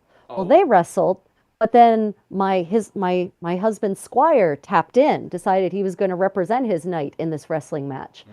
and so they wrestled, and They were drunk. It was 3 o'clock in the morning, Yeah, that's what I whatever. do too. And eventually we all called it as everyone somehow won the wrestling match. Yeah. Participants were winners, and everyone went to bed. And the next morning, Ristiard, um, our squire, woke up and his sleeping bag was soaked in blood because the king had been wearing his prick spurs. Yeah. And in his vague drunken memory, Ristiard suddenly recalled that he felt 3 jabs to his buttocks, Mm. but dismissed it because he was so intoxicated that Yeah. it didn't really hurt at the time. But apparently, he had 3 holes in his derriere that Yeah. just bled all into his sleeping bag. Yeah, So yeah. I've caused some of that as well with the brooch. Yeah, I've been exactly the same way. We have a few more questions prepping up. Actually, I was going to cover, we're going to go into the daughter, so we might as well cover blue now anyway. So we have a question for both the mother and the daughter, and that is Okay. first and foremost for the daughter. The mother here, just to tell everybody what's going on. I was rejected by one woman. Went around the party getting a good few drinks in me at this point, and Henry then, who I was playing as at the time, goes around the corner. A mother asks me to dance with her daughter because she's very very shy. I then go up to the daughter, who's herself here. Actually, she's wearing purple, not blue. I thought she was wearing blue. Maybe in a different flavor It's she's it's wearing. it's it's it's kind of like somewhere between blue and purple, Yeah. honestly. So Yeah. I end up talking and dancing with the daughter. So the first question is between the mother and the daughter. How did they get blue? So how did they get the color blue? Yeah, so blue is in this period, in this place, is attained from woad. Mm, It contains the same dye stuff as indigo. So if you do a chemical analysis of textiles that are blue, you can't actually differentiate whether it was dyed with woad or dyed with indigo. Indigo comes from India, mm, and that's why it's called indigo. Um, and it doesn't start being imported into Europe until the second half of the 15th century, and it doesn't become common as a dye stuff used on European textiles until the 16th century. But that all being said, there is some debate as to the earliest date at which, and I forget what the Latin term for that is. There's a Latin term for can be no earlier than. Anyway, the earliest date for which indigo, the dye, the actual plant, is imported into Europe. But I'm going to say that most likely it's woad, mm. which is a weed, an inoffensive, boring weed that grows in the grass, and that you would never look at it and think, I'm going to get blue from that. I I've looked up blue a dozen Uh, times as well, and there's plenty of woad growing in Ireland, which brings us back. I want to get back, get the old spoon out and dig into the argument again. Why is it in Fergus Kelly's early medieval law that it's only the kings can wear blue? What's our argument I, right now on that one? Yeah, I really think so as a linguist, I would Yeah. want to go back and look at the word that they use for blue Mm, in the original word. And then I would want to do in-depth research on what that word for blue actually meant. yeah. Because as we were talking about translation, just because maybe the modern equivalent of that word, that word modernly in Irish means blue, doesn't mean it meant what we think of as blue Mm, in that era. It could have been a special kind of blue. It could have been the reference for Tyrian purple, mm, honestly. They could have been trying to reference a shade of Tyrian purple yeah. that was being achieved. Which So, is I haven't delved completely into. Sorry for butting in, Rachel.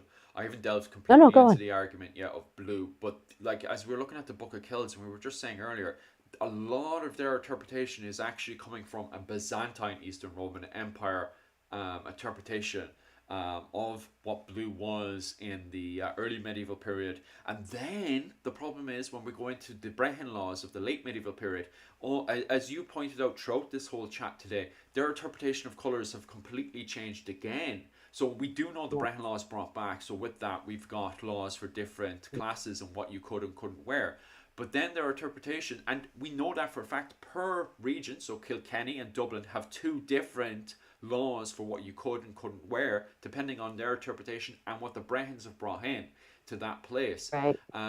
So yeah, the color blue is definitely very much debated, and what was their specific interpretation of what blue was at the time.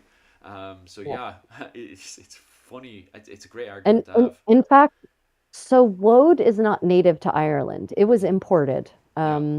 Then like most weeds, it decided it liked it. It liked Ireland. But so it could be that in the early, when the first set of Brehon laws were passed, were instituted or enacted, it could be that woad was not yet common, Mm. and that it was actually an expensive color because they were importing, the woad as a dried dye stuff. So I would have to look into that too, Mm. exactly when woad became a common plant in Ireland, because that might also impact why blue used to be an expensive color or the color of nobility. So But there also might be symbolism to it. mm. Also, there could have been some kind of base, maybe derived from older pagan traditions of blue being the color of the gods, something like that. Yeah, we see that with Brian Bruin stuff where it kind of Christian by this period there is a blur like it they don't wake up in 550 and that's the end of paganism. Right. We do have Right. references No. and this goes back to an argument I'm actually having with someone else in the comment section right now with a few of my shorts and stuff where he believes Druids never existed and stuff. That's not the case in 550. Well, There that's is not actually true. yeah, it's an interesting one. But they do actually reference druids a good few times in early medieval literature, still in the background, not having the power they had from 550 up to 1169, but they are in the background here and there.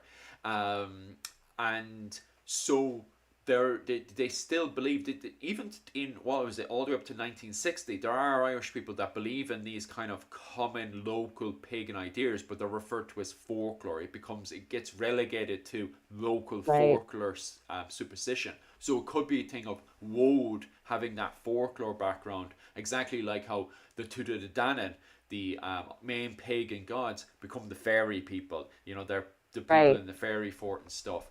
And even my Exactly. own grandmother, while she was alive, was very much, well, they say the fairies. That's what the Tuatha De Danann become by the time we get up to the Right. period of my grandmother.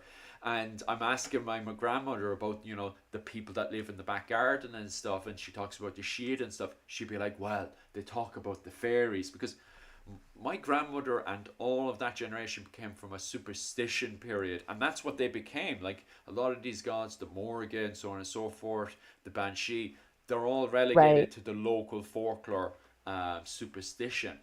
So those ideas, like the superstition around blue, may have still existed, but obviously, as we go into the late medieval period, would those superstitions still survive? Because there's a lot of superstition that just falls off over time. It does, and especially when you have big earth-shattering changes like, the Normans invading and changing how everything is Big done, time, yeah, right? So, I mean, well, and then then of course the Norse come in, yeah. right? So there's these like successive waves of foreigners who are coming in and shaking everything up, and introducing their ways and Mm. quashing old ways, or not even intentionally necessarily quashing old ways. Just that's kind of the march of civilization. And it's Um, so funny because I could yeah. actually argue about that all day because it's funny how we go from this period, this kind of dip of local folklore ideas to kind of a more of a Roman unified idea.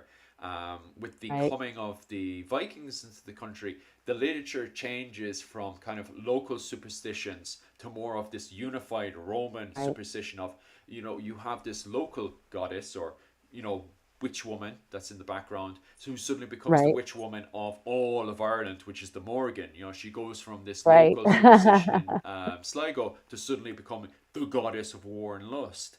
And then you see it dip back in by the time the Normans come in again. She's kind of Right. converted over to this kind of banshee idea, and it's become more localized Oh, again. So definitely, banshees. Ah, yeah. So it definitely is depending on the period and what's happening, these people who are coming in yep. changes people's interpretation of going from E- a e- centralized Exactly. idea to local idea again. Yeah. And that's going to impact things like, especially, people, especially in this, post-industrial world where nothing has meaning Yeah. anymore. We forget that it isn't always a question of expense that defines whether something is sacred or Mm. sacrosanct. it's sometimes it's a question of symbolism that Yeah. colors used to have meaning in different cultures historically across the world. Colors, there was a language of colors. And and that might have something to do with the rarity or expense of a dye stuff, for instance, or a pigment, but it might not. It might have nothing to do with whether it's easy to attain that color or not. It might have something to do entirely with their theogony, right, with their Mm-hmm. system of belief. So yeah, it's just now that we've had this talk, thinking about that blue thing, it's almost to my mind, I would want to look into the pagan traditions that preceded Christianity and look there perhaps for why blue might have been a reserved color for royalty, Mm. but also all the other things. What was blue to them? Yeah. Was it a particular shade of blue? Was it a blue particularly obtained in a specific way from a specific dye stuff? Like there's so many just saying that blue was the color of royalty, I think, is probably an oversimplification. Let's look at the butlers for the interpretation of blue, because the thing is, with the coming of the Normans, although they're supposed to centralize the island, they actually decentralize the island even more. So we do have these Of local course they do. interpretations. So we have these local interpretations of what the color blue is. But let's look at the butlers and their interpretation of blue in Kilkenny, right? Because the butlers, they're then connected with England and France. So tell me, what's the interpretation in France of what blue is, and in the 15th century, Oh, early 15th century? blue blue is like the peasant color, Okay. right? Oh, It's okay. Well, then it's the it's Kilkenny now like is a switcheroo. right. So blue, because blue can be obtained from woad. It is not hard. It is not hard to obtain blue from woad. Mm, It's a weed. It's not like Kermes, which is a louse that you have to go and harvest from oak trees in the Mediterranean and then process in all kinds of ways. You really see peasants dressed in blue a lot mm. because it was a pretty easy color to attain. It So wasn't hard. so when talking about, because the butlers in the early 15th century, the butlers are very connected with France and in England, and they're a lot of the kerns in Gallowglass that served in the Kilkenny area have been to France, and they're coming back from France with the fashion waves and stuff. So in Kilkenny, we've done an old switcheroo where it's gone from the highest color now to bottom color. That's okay. Yeah, and I mean, again, it's a question of shade, it's a question of saturation, because we also forget with our modern chemical dye stuffs that because the depth of the shade of color, how Mm, dark the color was, how rich the color was, meant that more dye stuff had been used to attain that color, meant the fabric was more expensive mm, because dye stuffs themselves were expensive. mm. So to get a really deep color, like this is why I'm about to question what she's wearing, Okay. because that's a really dark color. It's a really dark saturated color. Dark saturated colors are generally really expensive Mm, because you need more dye stuff to attain it. So, that plays into it too. What shade of blue are we talking? Are we yeah. talking about light blue or are we talking about dark blue? Peasants probably wouldn't be able to do dark blue because, again, that would require more dye stuff, more time to actually do multiple dye baths. Like you would actually dye the fabric multiple times. You would dye it and let it dry. You would dye it again and let it dry, right, to get the really rich, deep colors. Mm. So, it's never just a question of blue. It's, well, what shade of blue? Is it just blue or is it blue shot with red? Mm. The fabric specifically, for instance, that which is like a taffeta, Right. basically. That's fascinating. All right. Yeah. Just getting back to Kevin's next question. Oh, yeah. Kevin's talking about pink for men. Um, would Yes. men wear pink, and where did we get it from Yes. and stuff? Yeah, absolutely. Men wear pink, and we know this from the inventories. Oh, happy days. We know this from expense accounts and inventories. I mean, also you can see men wearing pink in depictions. You see, there's the gentleman in the back there. Mm, Um, lots of lots of pink. But I always like to caveat that art can be tricky mm, because an artist may or may not choose to depict a situation as it really is. mm, They might decide to be creative and depict their men as wearing things that maybe real men didn't wear. yeah. But that's when we go to documentary evidence. That's when you go to expense accounts. That's when you go to inventories. That's when you go to dyeing manuals from the medieval period, because sometimes those dyeing manuals, in describing how to attain a color, will say something like, and this color is good for men's coats and women's gowns, Mm, or something like that, right? So they'll actually give you, you can find these fashion clues in the strangest places that you maybe never thought to look for clues about how people dressed. Mm. Just hopping back over to Susan, who's once again going back over to the mother again. Susan asks, does the dress on the mother have a belt? And could the Yes. brooch be worn on her belt? I don't think. Yeah, there's the belt. Mm, The brooch, I have zero evidence of brooches being worn on belts. I can't prove a negative. I can just say I have not seen that as a sartorial practice. mm, The belt here is weird. I don't, and it could be because it's low resolution, relatively speaking. But it doesn't look, the buckle does not look like a buckle from this era. And I'm not certain if it's supposed to be leather or if it's supposed to be a woven brocaded band it looks like belt. leather to It, me. yeah, I would say it looks yes. like it's supposed to be leather. It should be harnessed, as we Yeah. say. By which I mean there should be metal bits and bobs decorating it everywhere. Actually, the way that this nobleman's belt is, I was actually okay with darn it. Yeah, so you can see his belt, the yellow belt there, you can see it has metal mounts Mm, mm. to decorate it. And that's actually very accurate. I was very impressed with that Yeah. because the last game ignored that or made it look like it was from the 10th century, Yeah. right? So her belt should be similarly blinged out Mm, with mounts like this because that's what was done in this era. yeah. Yeah. Even if it was a cloth belt, they still added the metal mounts. And we know that because we have extant belts. The V&A has a couple from the 14th, 15th century, and there's a couple in other museums throughout Europe Mm, that are actually like made of silk velvet. And then they have the metal mounts riveted onto them as well. mm, So, mm, yeah, if it's leather, it should still have mounts. If it's not leather, it should have mounts. should just have mounts. Should just Okay, have mounts. jumping back over to OP, who's probably bitching about the daughter and the mother. Did all women look like they could kick 7 lumps of crap out of you? Talking about how rough the women look. Um, because I know Irish women, especially around Kinsale and up in the Isles and stuff, they would have had a very rough, strong look on them because they would have worked with their hands all day. And you can see even up to the 1960s and stuff, the fish coming in from the fishermen and the women straight away working with their hands with the fish. And when they're not working with their hands with the fish, they're working with the clothing and stuff. So, from my interpretation, women who worked with their hands would have had a very rough, tough look. My grandmother had a very rough, tough look to her and was a very tough and strong woman. One time, my mother brought home a Greek man and he was very, very rude. And my grandmother grabbed him by his, and she's a very small woman, by the way. Nice. She grabbed him, pinned him against the wall, and he couldn't move. He solidly couldn't move. And that's because she Nice. spent a good chunk of her childhood, and not just childhood, a good chunk of her adult life Life. working in the fishery area of Sligo, which is very tough going. That wind is very, very cold. You're talking about the North Atlantic wind that was hitting her every day, gave her a very Right. rough, tough look. Oh, I So bet it although did. she wasn't the strongest, but like my grandfather now, next level strength.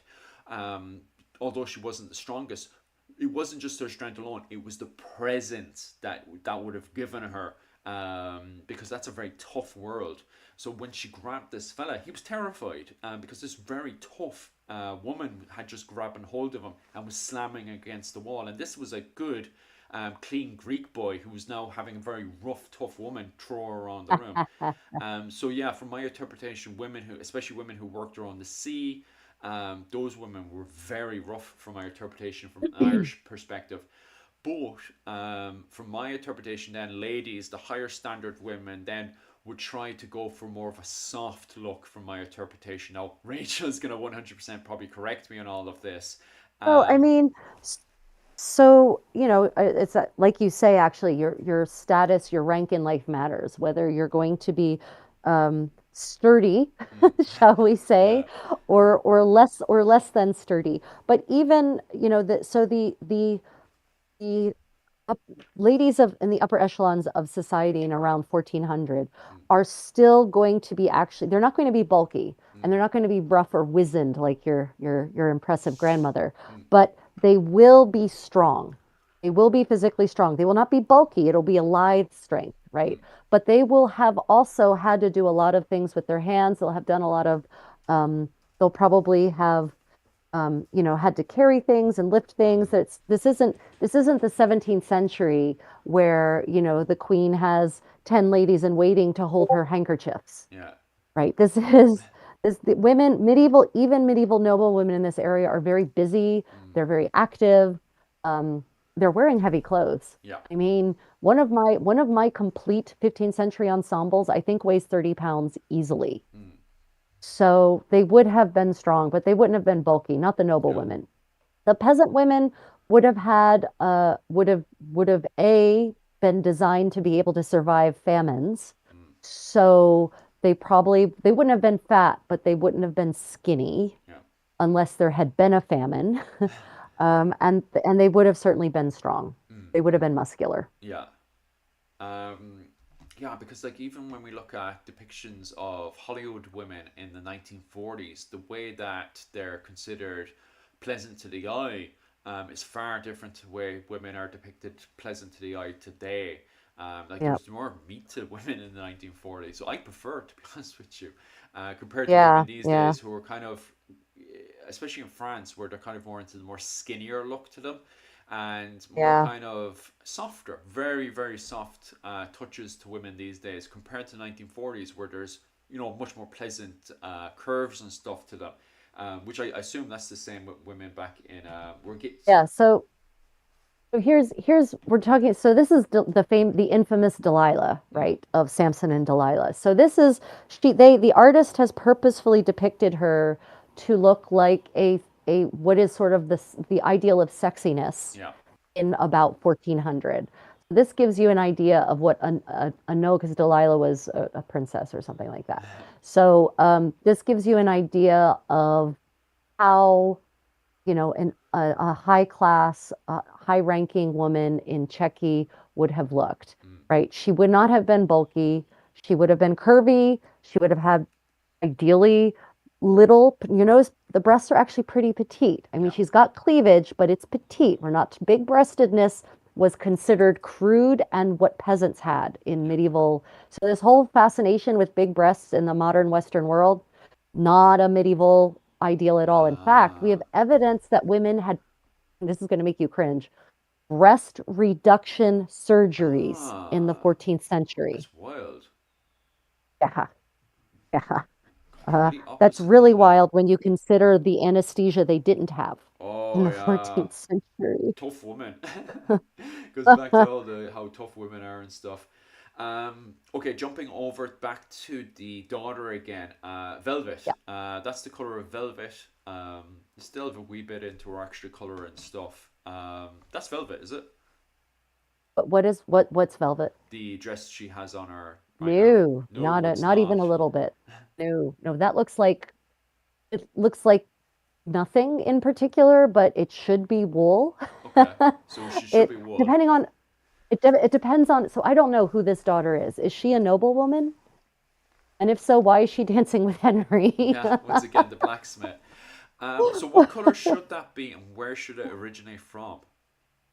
Well, so I have to know her rank. If she is a noblewoman, Mm, then she could afford a dress. She could absolutely afford a dress made of velvet, which would be silk back mm, then, and of a dark color. yeah. One. She could probably afford one, exactly one.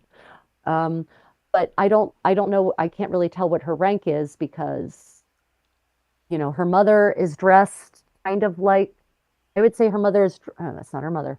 I would say her mother is dressed like a merchant's wife. Okay. Like she looked like the caliber of her clothing.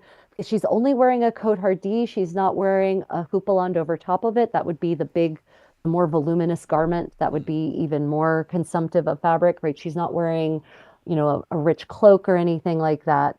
So I'm just going to assume she must be a merchant, but that could be me applying medieval standards to the game where they didn't necessarily apply them. Do you know anything about these people, this mother and this daughter? Well, we had a bit of an introduction, and this is where things slightly escalate because as we're getting to know each other, I decide it's a great idea to continue drinking and having more of a good time with the boys, which causes things to escalate still further. So I know because I went off and did a bit of research yesterday, if you kind of stayed kind of at the right amount of taking on drink, not stop drinking completely, because actually to continue having a good time with the daughter, you need to continue taking on alcohol, but not to the That's pretty extreme funny. extent I was drinking at. And further still, I was taking more time with the boys rather than giving herself a bit of attention. And it's from there then that things slightly escalate. And I think Henry definitely forgot his name when he started to punch a few people. Because Henry then thinks it's an amazing idea to start stealing alcohol for the boys and also to start stealing food for the peasants, which annoys a lot of the guests. And everyone starts punching everybody, which leads Henry off to be arrested and missing out on the rest of the wedding. So I know different people got different endings, and even the introduction into the wedding, people had brought women with them, so on and so forth. I arrived with no woman, with my master blacksmith, and I left going into prison. So I didn't really elaborate and find out who these people were in my Who they were. playthrough. Okay, Uh, right. So I would say based on how they're dressed, they look to me like they must be merchant class because they're not wearing finery. okay. They're and in fact, she's not wearing enough layers. Okay. So she's just wearing an undergirdle. She's not actually wearing a coat. And you can tell that because you can see the laces. Mm, Laces were not meant for overgarments. Laces were meant for the undergarment because the overgarment would have buttons. mm, Um, so yeah, she's not even wearing enough clothes. She should be wearing another layer. okay. And also, I don't know what her smock is. She should have a smock that's the white linen undergarment that goes against your skin. Mm, She doesn't seem to be wearing one, and that's very strange. mm. Yeah, you You all even. have to remember, at this in this era, you don't just launder clothes. The only layer of clothing you can actually launder is the white linen underlayer. Mm, Everything else doesn't get washed because the white linen underlayer is what absorbs all of your odors and juices, shall we say. yeah. Um, yeah. Just going back over to the comment section there, Susan says, "Thanks on the belt. I think in this instance, belt is too thin. Where is the bride, and is there a full view of her dress?" I do actually have a picture at the very start of the slides and stuff of the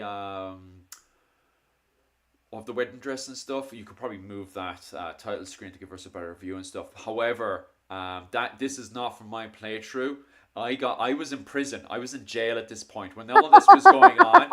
And that poor girl, I actually did some investigation, and that poor girl I was dancing with, she was waiting at the fire while I was getting locked up in jail. So that relationship is dead. Um, so when this was going on, my character was in prison. So I actually had to rob this from another channel. What was it? I think it's The Gamer. I had to take this from the YouTube channel The Gamer. Because this did not happen in my playthrough. Okay. Well, what I can see about her dress is that it's white, and that is absolutely not correct. White Oh. wedding dresses were invented by Victoria, Mm, Queen Victoria of England. okay. And they didn't become commonplace until the 1950s when wedding magazines came out. I mean, they started becoming more commonplace, but it didn't become the de facto wedding color until the 1950s. Mm, So, yeah, no white dresses. You wouldn't, no bride would wear a white dress because white, why would you do that means you're poor. You can't afford dye stuffs. Why would you, yeah, why that's would you wear a so white dress? interesting. And it kind of goes back to our thing of the whole culture of marriage continuously changing and then our interpretation. Because, yeah, as you pointed out there, that would have never happened in the medieval period because white was the lowest color. But and I say that, but then I'm going to say something that will counter that, but it's Oh, not about weddings. So Philip the Good has a famous white party mm, in the 1430s, I yeah. think. And it's a garden party. But the point is that everyone was wearing expensive white garments made of silk velvet and Ah, satin, and they were out in a garden dragging with trains and sleeves on the ground, dragging their white garments all over the grassy knoll of the garden. mm, So it was an exercise in seriously conspicuous consumption because the chances of getting those grass stains out are pretty low. yeah, that is Um, what. But Gundy's, and, huh? and that's and that's a special like themed party instance. Mm, And it was so shocking that it made it into the history books. yeah, That's how unusual it was to have white garments in that era. And it definitely wasn't associated with weddings or brides. White had nothing to do with bridal purity or any nonsense like that. not in the medieval period with the low status. Yeah. Yeah. Nope. Just popping back over to the questions. Celtic blue, which I'm assuming is woad blue, is a shade of blue, also known as gloss, which in Irish is green. Yes, Um, that's true. Culting Yep. in Wales and Durham. Celtic in both the Irish language and in the Scottish language. Yeah, myself and the wife have talked about this a few times, and there's a lot of arguments and debates of why green and blue, with the play on words with gloss and stuff, are so kind of similar together and stuff. And there's also a theory that people in the early medieval period were colorblind, that their eyes hadn't developed, which also brings in all kinds of debates as well, which is kind of out my field of expertise. I find it very interesting, um, especially with this whole idea that people had a different development in eyes than we have to today. There's a new Right. theory out that people in 2025, our eyes are actually slowly burning. That people in the medieval period would have seen the world much more colourful than what we do today. There's a few tests and stuff being done, and even children today see the world darker because their eye pigments or whatever's in their eyes are actually burning away, and so they actually see Huh. the world much more grayer and depressing, and that's why depression is jumping up with children today. Not because of the hardship that they're going through, but because they see the world very grey and black. Because the pigments in their eyes are burning up because of the iPhones and the computers and all that kind of stuff, which I find very fascinating and interesting. And that even older people today, so these pigments in our eyes and stuff, or however it's actually pronounced, I'm probably going to correct it now in a second, um, they get worse as we get older as well. So even older people, so if you want to say young people have depression, older people have even more depression than younger people from the way they interpret and see the world compared to medieval people. Medieval people actually saw the world way more colourful.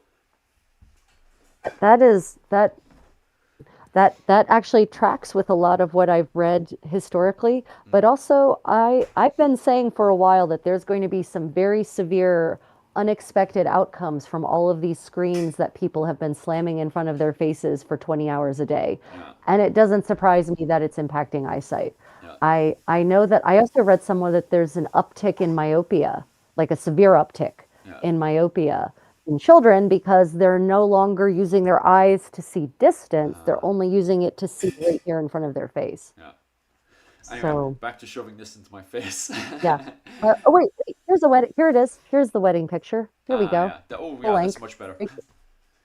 Oh my God, that lute. Okay, so that lute is absolutely not a 1400 lute. That is a 17th century lute Uh, with many courses. So the lute is this instrument here. mm, So that's like a 10 course lute. Each set of pair of strings is a course. mm, Lutes in 1400 were four course. So three sets you had 3 sets of two and one single string. So that's not even the right kind of lute. Yeah, I can show you a lute. We have one, although this is a 5 course lute. Yeah, so that lute is not appropriate for this period of all. Also, it's freaking huge. I mean, like Jesus Christ, that lute needs to go on a diet. Yeah, this is a 6 course lute. So this Oh, is this nice. is I don't know if you can this is a 6 course lute. right?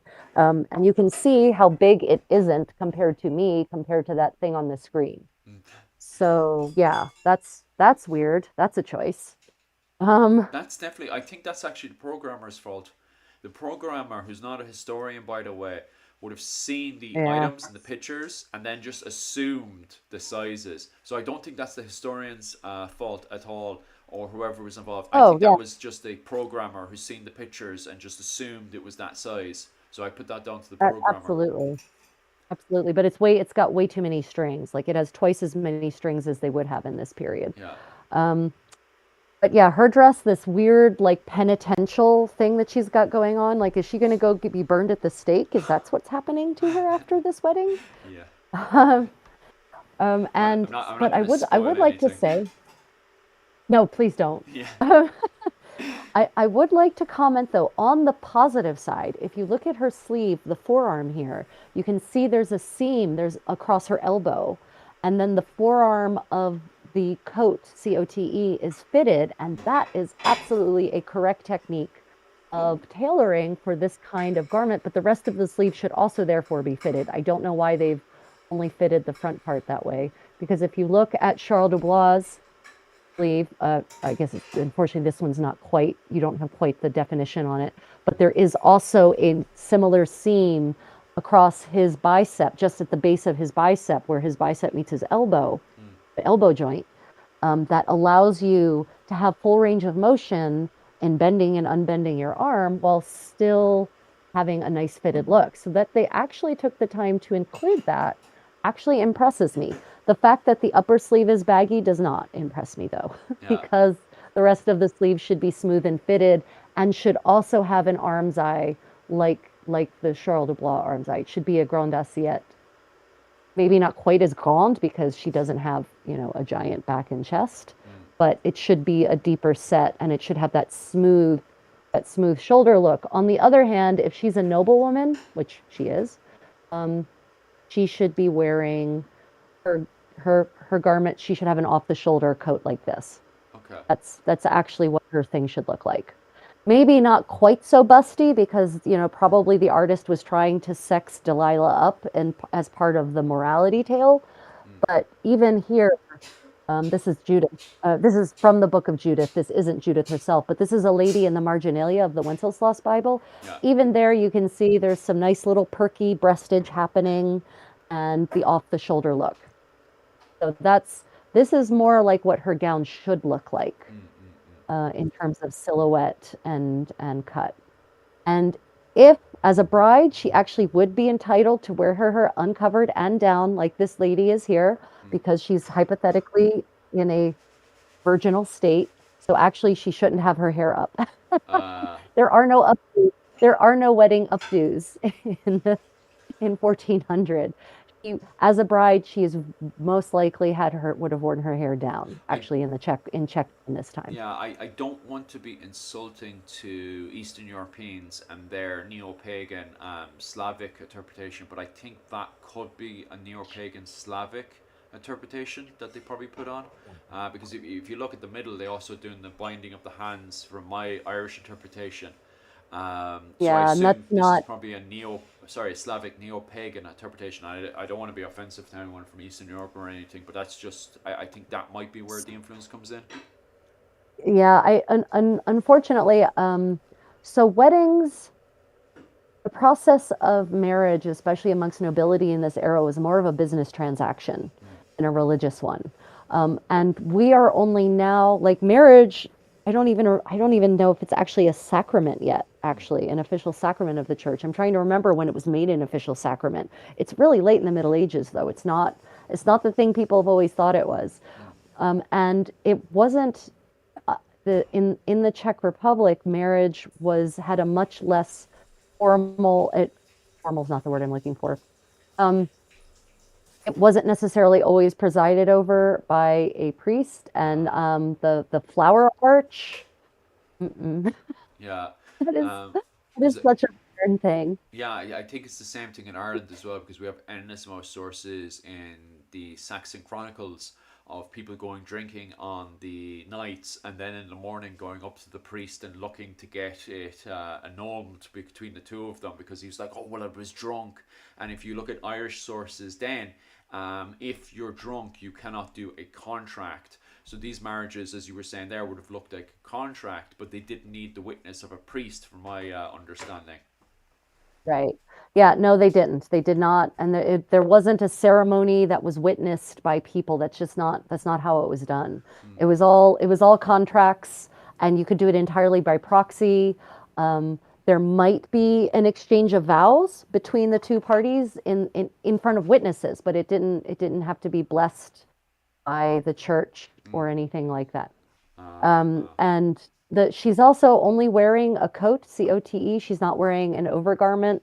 That bothers as a bride, especially a noblewoman, she should be decked out. yeah. She should have a hoopalande with grand sleeves, and it should be, really lots of fabric being consumed. It should be brightly colored, probably a silk lempus or maybe even cloth of gold, although depends on, probably not for her, probably not as a noblewoman. As a queen, it would be cloth of gold, probably not, Uh, or any of these people are probably not cloth of gold rank yet in 1400. okay. Yeah. But what I do like, if you'll notice, she's wearing a paternoster on her belt. Oh. This is basically so that you can say your Our Fathers Mm, as part of your daily ritual of praying upon the canonical hours. mm, So that is actually pretty accurate. Now, we don't often see them on belts. We know they were worn on belts. Usually that's because she should be wearing a garment over top of this one, some kind of surcoat or hoopalande that would actually hide her belt. mm. And so you wouldn't actually necessarily see this layer would not have necessarily been this layer would not have been visible to a general public audience, is what Yeah. I'm saying. And yeah, that whole the vestment thing that they've got going on their hands, that is not a medieval style anything. Mm, I mean, just from the way it's cut, from its style of embroidery, it's just that's more 17th century is where you start seeing vestments and things, um, uh, ritual items like that in the church. It's not the yeah. style of that is not 1400. And definitely not the medieval period as we go into the early Mhm. modern. Yeah, yeah, Let's go back into the comment section there with yes. Susan, whose first comment was deleted. So I'm just going to assume that the correction was the second comment there about the Burgundy's weights, what included armor and casting, buckler with belt. I'm not quite sure how that was supposed to be asked. Yeah, Susan, if you could rephrase that because I think autocorrect had its way with you. Definitely tears me apart as well. Breast reduction in the 15th century, Susan asks, what did they do? Chop the breast off the woman and remove the fat tissue? Oh, breast reduction.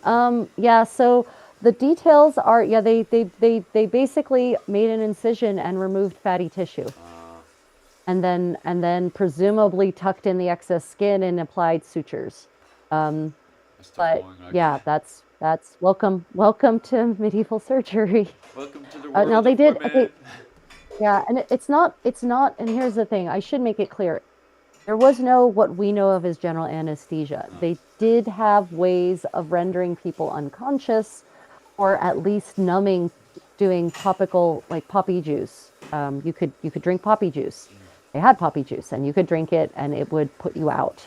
And they had topical analgesics like clove oil. Clove oil, if you've ever eaten too many cloves, like or gotten too much clove in your pumpkin pie and your mouth goes numb, that's a natural property of clove oil. So they did have clove oil and they could absolutely have applied it topically, but even still, mm.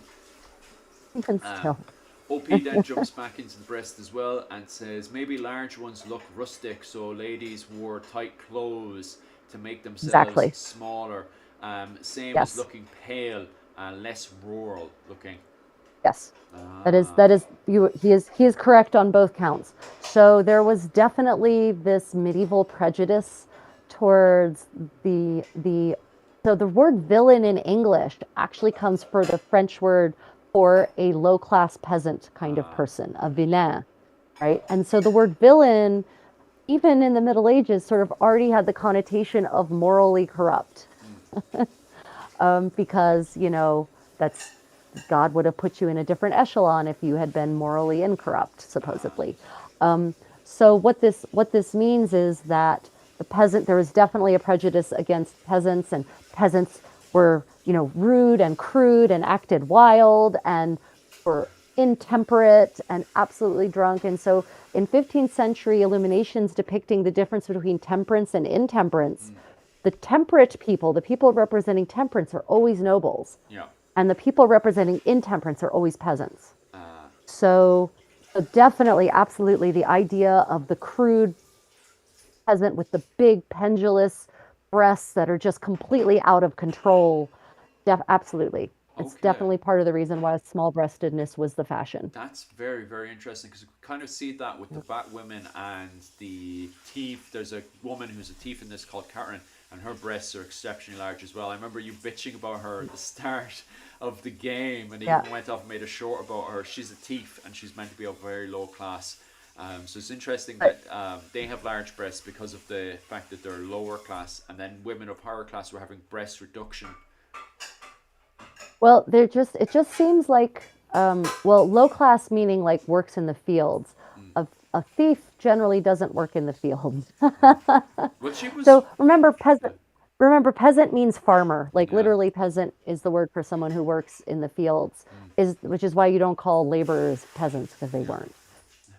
I honestly, the only reason those women have big breasts in this game is to make it appealing to the men folk and the Yeah. certain lady folk playing the game. Being Let's honest, be yeah. let's be clear. Let's be real clear about that. Yeah, it's very, very true. Catherine the Great, wedding groom, was whitish, cloth of silver, maybe. Yeah, silver, cloth of silver. Mm. So cloth of silver is also a thing, and in the 18th century, cloth of silver was particularly common and fashionable amongst the royalty. Yeah, 17th century as well. 17th, 18th century, cloth of silver is really, cloth of gold is kind of out. Cloth of silver is in. yeah. So What are you sewing, Rachel? Is it oh, a grooming repair?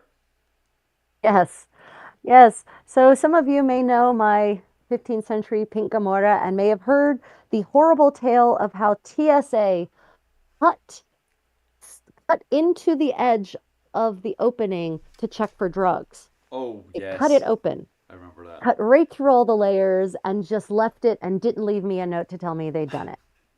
So I'm now finally repairing that incision that TSA made illegally in my hand sewn 15th century reproduction Florentine gown. Lovely. Yeah, that's what I'm doing. Um, when we're doing the early medieval stuff, anytime we get those tears and stuff in the clothing and stuff, we always look at it as more kind of realistic and stuff because, at the time people would have done repairing to the clothing and stuff. Is that the same with the 15th century, or do you guys shorten the bin?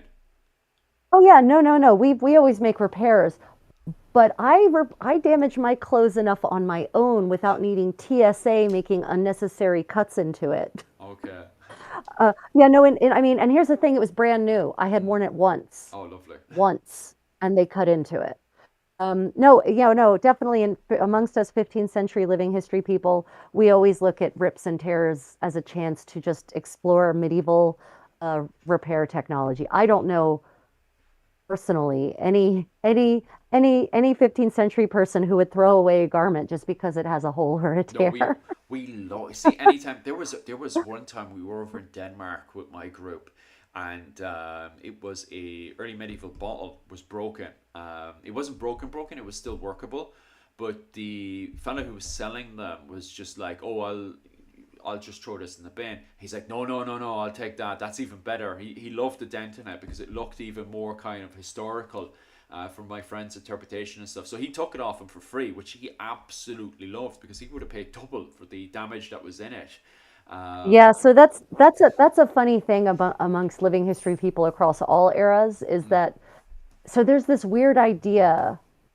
It's an idea that it's almost it's a Victorian prejudice, I feel like, that maybe we don't realize we have it, is that if something is kind of rough and damaged, it's more medieval yeah. somehow.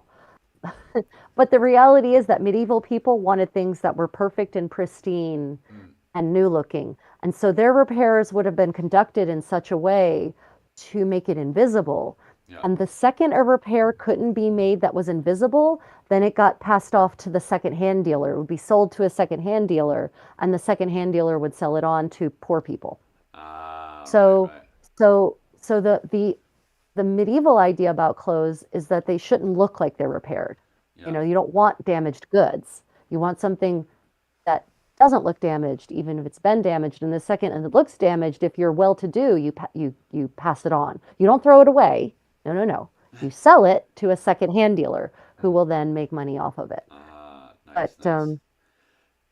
yeah, Where but am I? there's a lot of I once bought a pair of shoes, 15th century turn shoes, that had a repair. They had ripped before the shoemaker had even finished making them. Mm, And so he had to do a repair on it. And I got them for him at a discount. And he said, well, normally I could probably have actually charged more for these, because, a lot of living history people like them, like the repairs because it makes it feel more authentic. And I looked at him and I said, that's like buying pre-ripped jeans, buddy. yeah. Like, seriously, no medieval person would have done that. Yeah, yeah. I was thinking that for a while, especially if you're going up the ranks. But I suppose it depends what where you're playing in the role that you're going for on that day. OP's next question I can't cover. Sadly, all we the two of us will get booed off YouTube. So I'll quickly skip that one if OP doesn't mind, unless you want to reframe that one.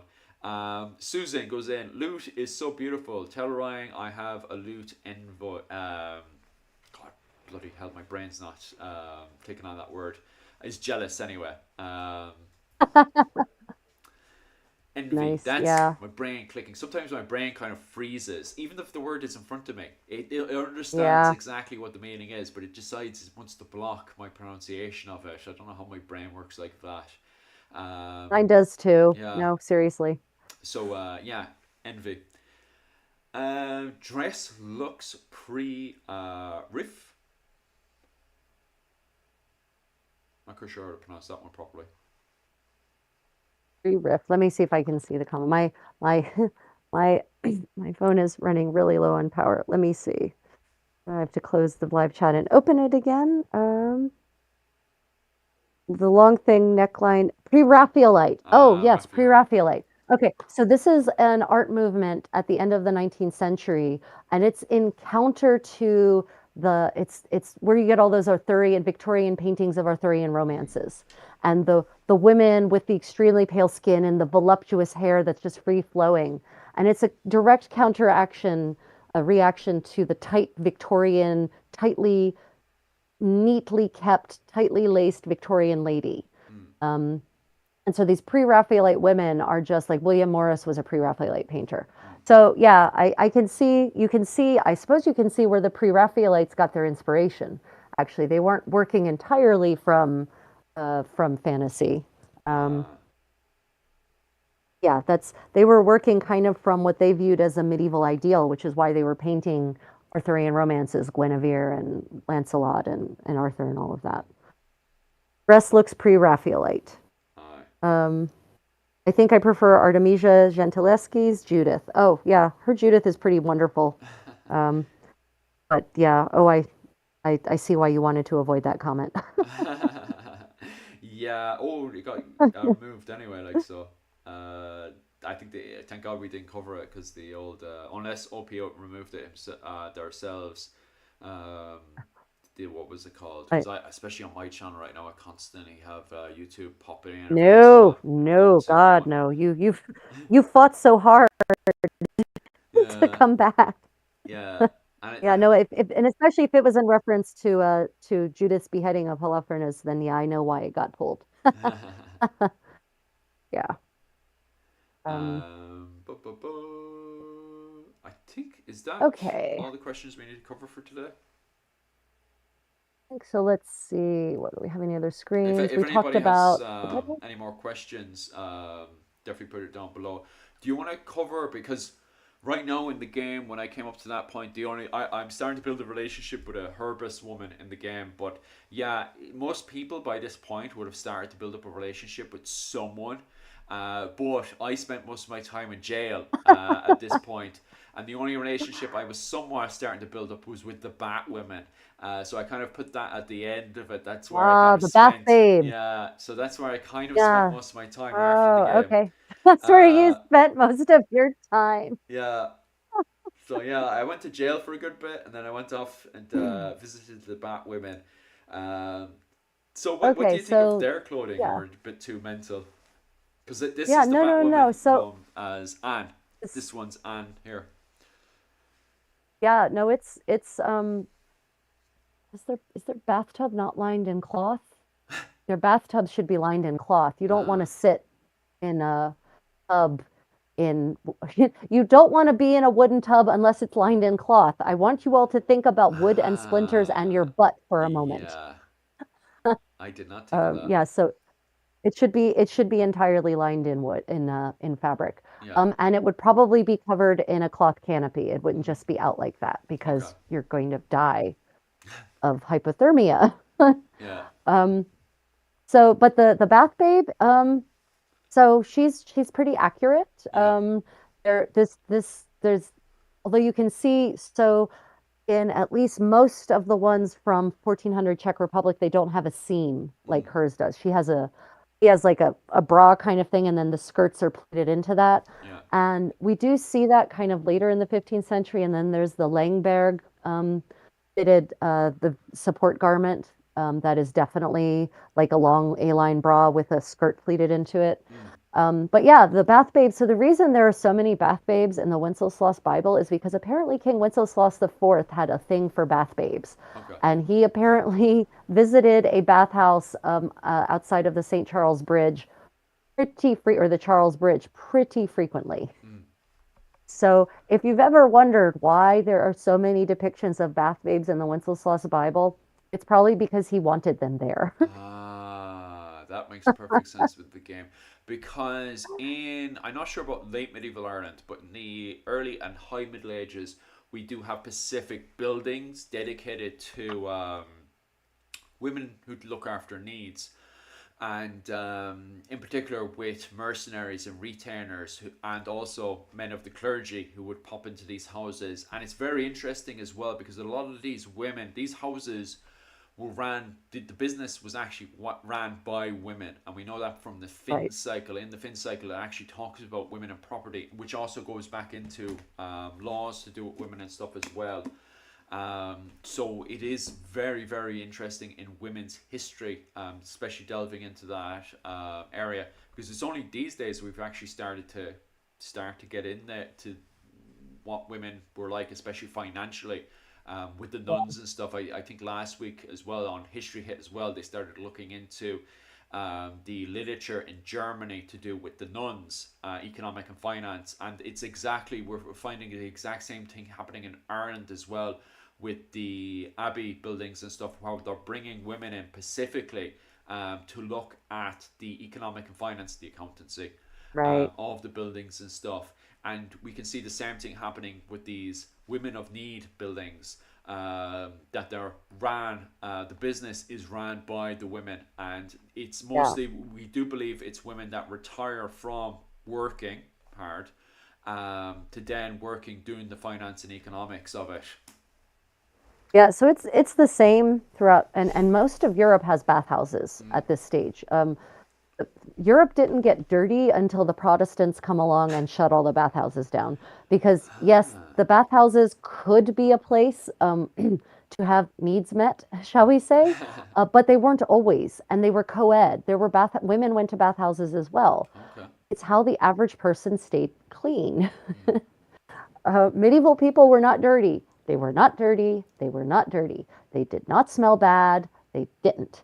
That's a modern thing. Mm. That's a post-Reformation thing, and it gets worse during the Industrial Revolution when poverty really skyrockets. Mm. Um, so yeah, bathhouses absolutely a going concern, especially and in they stay in operation as far as I understand later in the Czech Republic or in the Eastern Europe than they do in Western Europe. Okay. The thing that eventually shuts the bathhouses down, other than the Reformation, the practical thing that shuts them down is the recurrence of the plague Okay. because because the plague keeps coming back, right? It doesn't, people think that there was the Black Death in, that ended in 1353 and then it's done. No, Yeah. it comes back cyclically. Like every 10 to 15 years, there's another outbreak. And eventually, it's kind of realized that even though they don't understand why, that these bathhouses are a place for transmission. Mm. And so they end up shutting them down. Yeah. And that somehow in Eastern Europe, they end up staying open longer. And I haven't gone down that rabbit hole yet. Mm. That's But yeah, interesting, right? Because all these bathhouses are absolutely a thing. yeah, I'll have to look into that because we're covering it's at this period as well. I'm sure the Butler and Talbot feud that we see the resurgence of the Black Death reappearing again during that feud in Ireland, and that there is actually Right. pockets even in the Gaelic areas because people assume it's just happening in the city spots.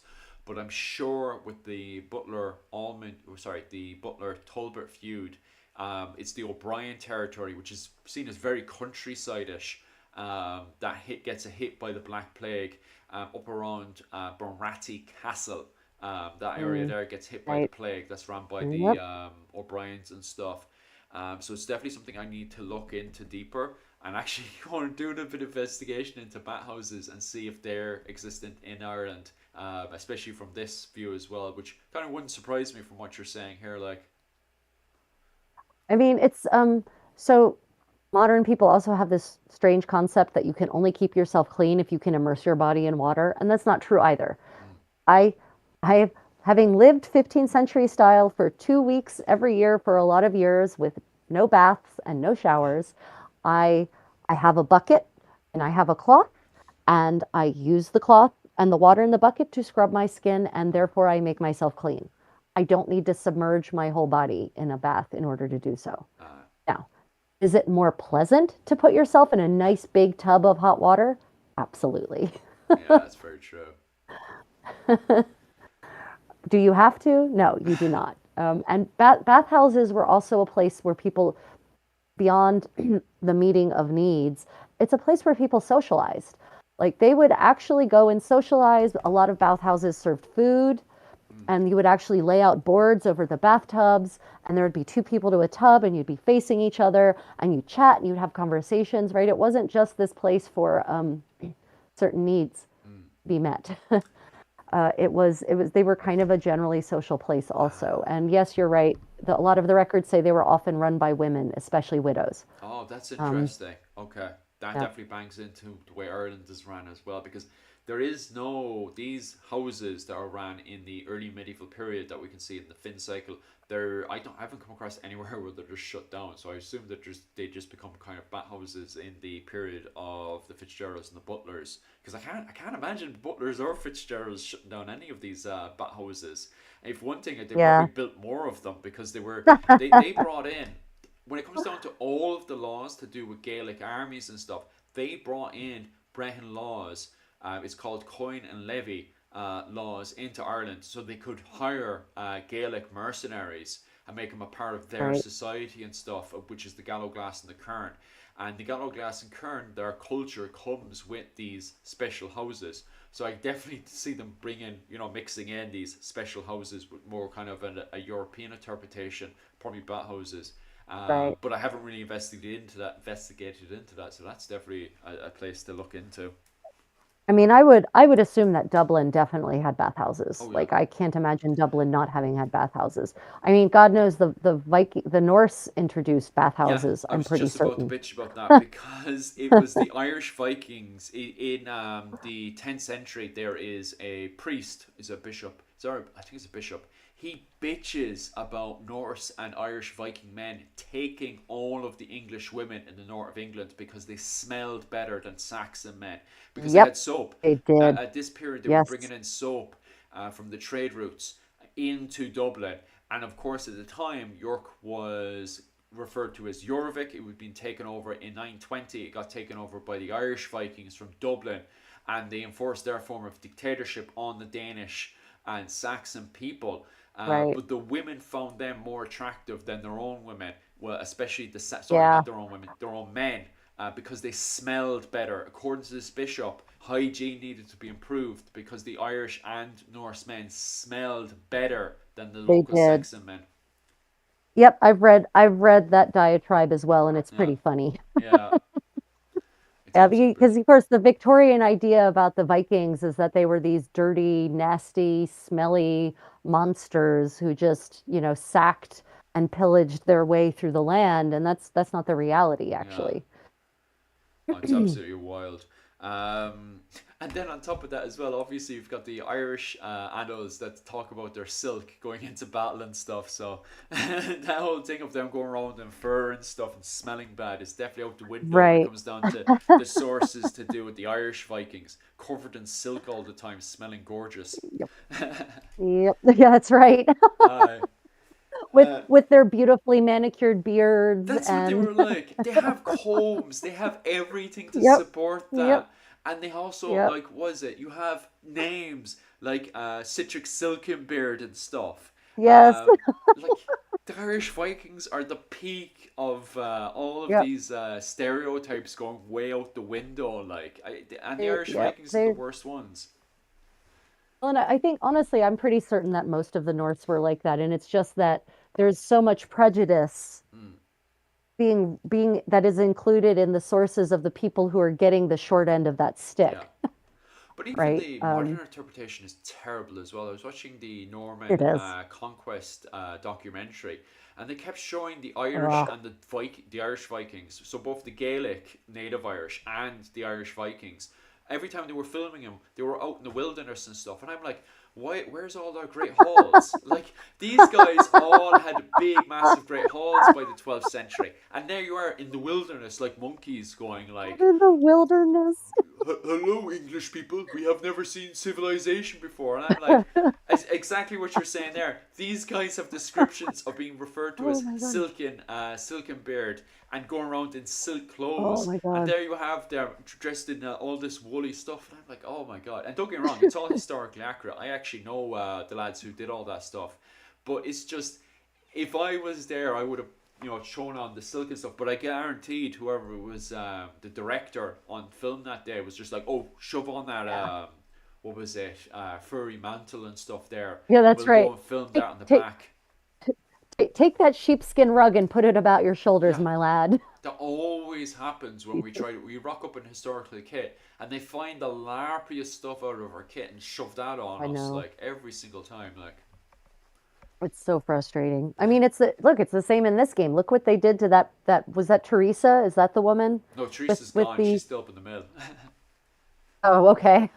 Jesus. Yeah, Well, whoever that woman with the pendulous breasts is, yeah, yeah, Cameron, I think. you look at her and there's like like I've just got one big no for Yeah, her. yeah. I don't like her But either. it's I've spoken to her in the game a few times. I don't like her. There's nicer girls in the game. well, I only object to the way they dressed her. I mean, Yeah, I haven't interacted with her. I can't judge her as a person. yeah, yeah, yeah. Oh, But I'm the pure. gamers did the yeah, the designers did her no favors Yeah. by putting dressing her that way. We'll have to, so we're gonna try to wrap up here. If anybody's got some Yep. really serious questions, definitely as I'm wrapping it up there, shove it into Yep. the comments section. Because I'm starting to run out of time and I need to do bits and Yep. bobs around the house. Yep. Yeah, and Um, we're coming up on 4 hours, so my wife's definitely going to be thrilled. Okay, so next week, I haven't said to Rachel yet, but I want to cover homosexuality in Ireland Mhm. and in Europe because of the way the algorithm is with this game, Kingdom Come Deliverance, and the way people are debating, did gay men exist? So myself and Rachel will be talking about that. What spaceship did they come down from? At what period in the medieval period did they come zapping down from? We'll be discussing all of that next week about the alien gay men with their identifying flag, which is the rainbow flag. So we'll be discussing that all next week, what sources we can put together for that one. Next week as well, we'll see which way our resources and stuff are going. At some stage, Rachel will have her video out as well. I want her to take her time on that one because that's going to be a really good video. At some stage as well, I'm also going to check out my video as well on shops in 15th century Ireland as well, the names of the different shops from the God, the shoe shop. What was it called? The copper So yeah, cobbler. That's the cobblers one. repair shoes. Shoemakers make shoes. Uh, And there's a legal distinction between them, and they often end up fighting with each other, the two groups. there you go. I'll have to chuck that in as well. So I'll be covering the 15th century, if I can get a hold of the words, 15th century words and what they were would have been in the areas of Kilkenny, Dublin, Cork, Waterford, etc. And I'll be finding examples of each one of those. So I'll be covering 15th century shops this week as well. Sometimes either this week or the following week, and eventually at some stage in the next few months or so, I'll be covering the Butler and Talbot feud as well, which is really important, as that's all happening in the background of Ireland and way out in the background of this period of kingdom come deliverance as well. While they're having the Highside Wars are going on and the Hundred Years' War are going on, out in Kilkenny we have the Talbot what was it, the Butler Talbot feud happening there as well. So at some stage, I want to put my research together and cover that as well. Um, right. I think that's me as well. Oh, and also one more thing as well. If you head over my Patreon, a few more people have signed up this week, which is great for myself. I'll be covering the Golden Age of Ireland depending on where you are. For Sunday, if you're living out in Europe and America, Sunday night, I'll be covering the topic on the Brehon laws. So if you're interested in the likes of Fergus Kelly's Early Irish Law, I'll be covering that in the next few hours over my classes on Patreon, which is about 20 quid a month. Only 20 quid a month, which isn't too bad. And then the following week, I'll be covering the Saints and Scholars. And then next month, I'll be covering the Viking Age of Ireland, which I know everyone's been looking forward to. So if you want to jump into those classes, definitely jump over there to my Patreon. I know as well, Rachel, you've got sewing classes as well over in your Patreon, do you? Oh I'm going to if you join my Patreon, you get access to a whole lot of full-length tutorials and online classes, recordings of past ones, and I'm going to be starting to roll out new ones going forward. So yeah, you can access sewing tutorials, dance tutorials, all kinds of primary source information that I only share with my patrons. So yeah, I do have a Patreon as well. If you feel you can and you wish to support me in that way, please do. I also have a YouTube membership, but I understand that times are tough for everyone. Yeah, And so just watching our videos and commenting and hitting the thumbs up, we appreciate that. yeah, Oh, and also I will say this because I can say this here. Remember, if you can click on the advertiser link, that earns us a lot more than just letting the advertisement play, which also earns us more than skipping the advertisement. yeah. We get zero advertising revenue if you skip the ads, just so you know. And also, furthermore, on top of that as well, yeah, I really do appreciate all that, guys. I know some people have written to us this week saying that they're actually really suffering from the housing crisis and stuff. We fully Yeah, understand. Sure, that's why the two of us are out yeah, here in the middle of nowhere. So yeah, anyone who's saying that they can't do anything because of the housing crisis and they want to support the channel, yeah, but just watching this alone really, really does help us out. And obviously, the comments below, huge help to ourselves. So yeah, we fully understand where you're coming from with the housing crisis. Sure, that's why I'm up in space right now and not in Ireland, getting involved with all the living history and the tourism over there. Um, yeah.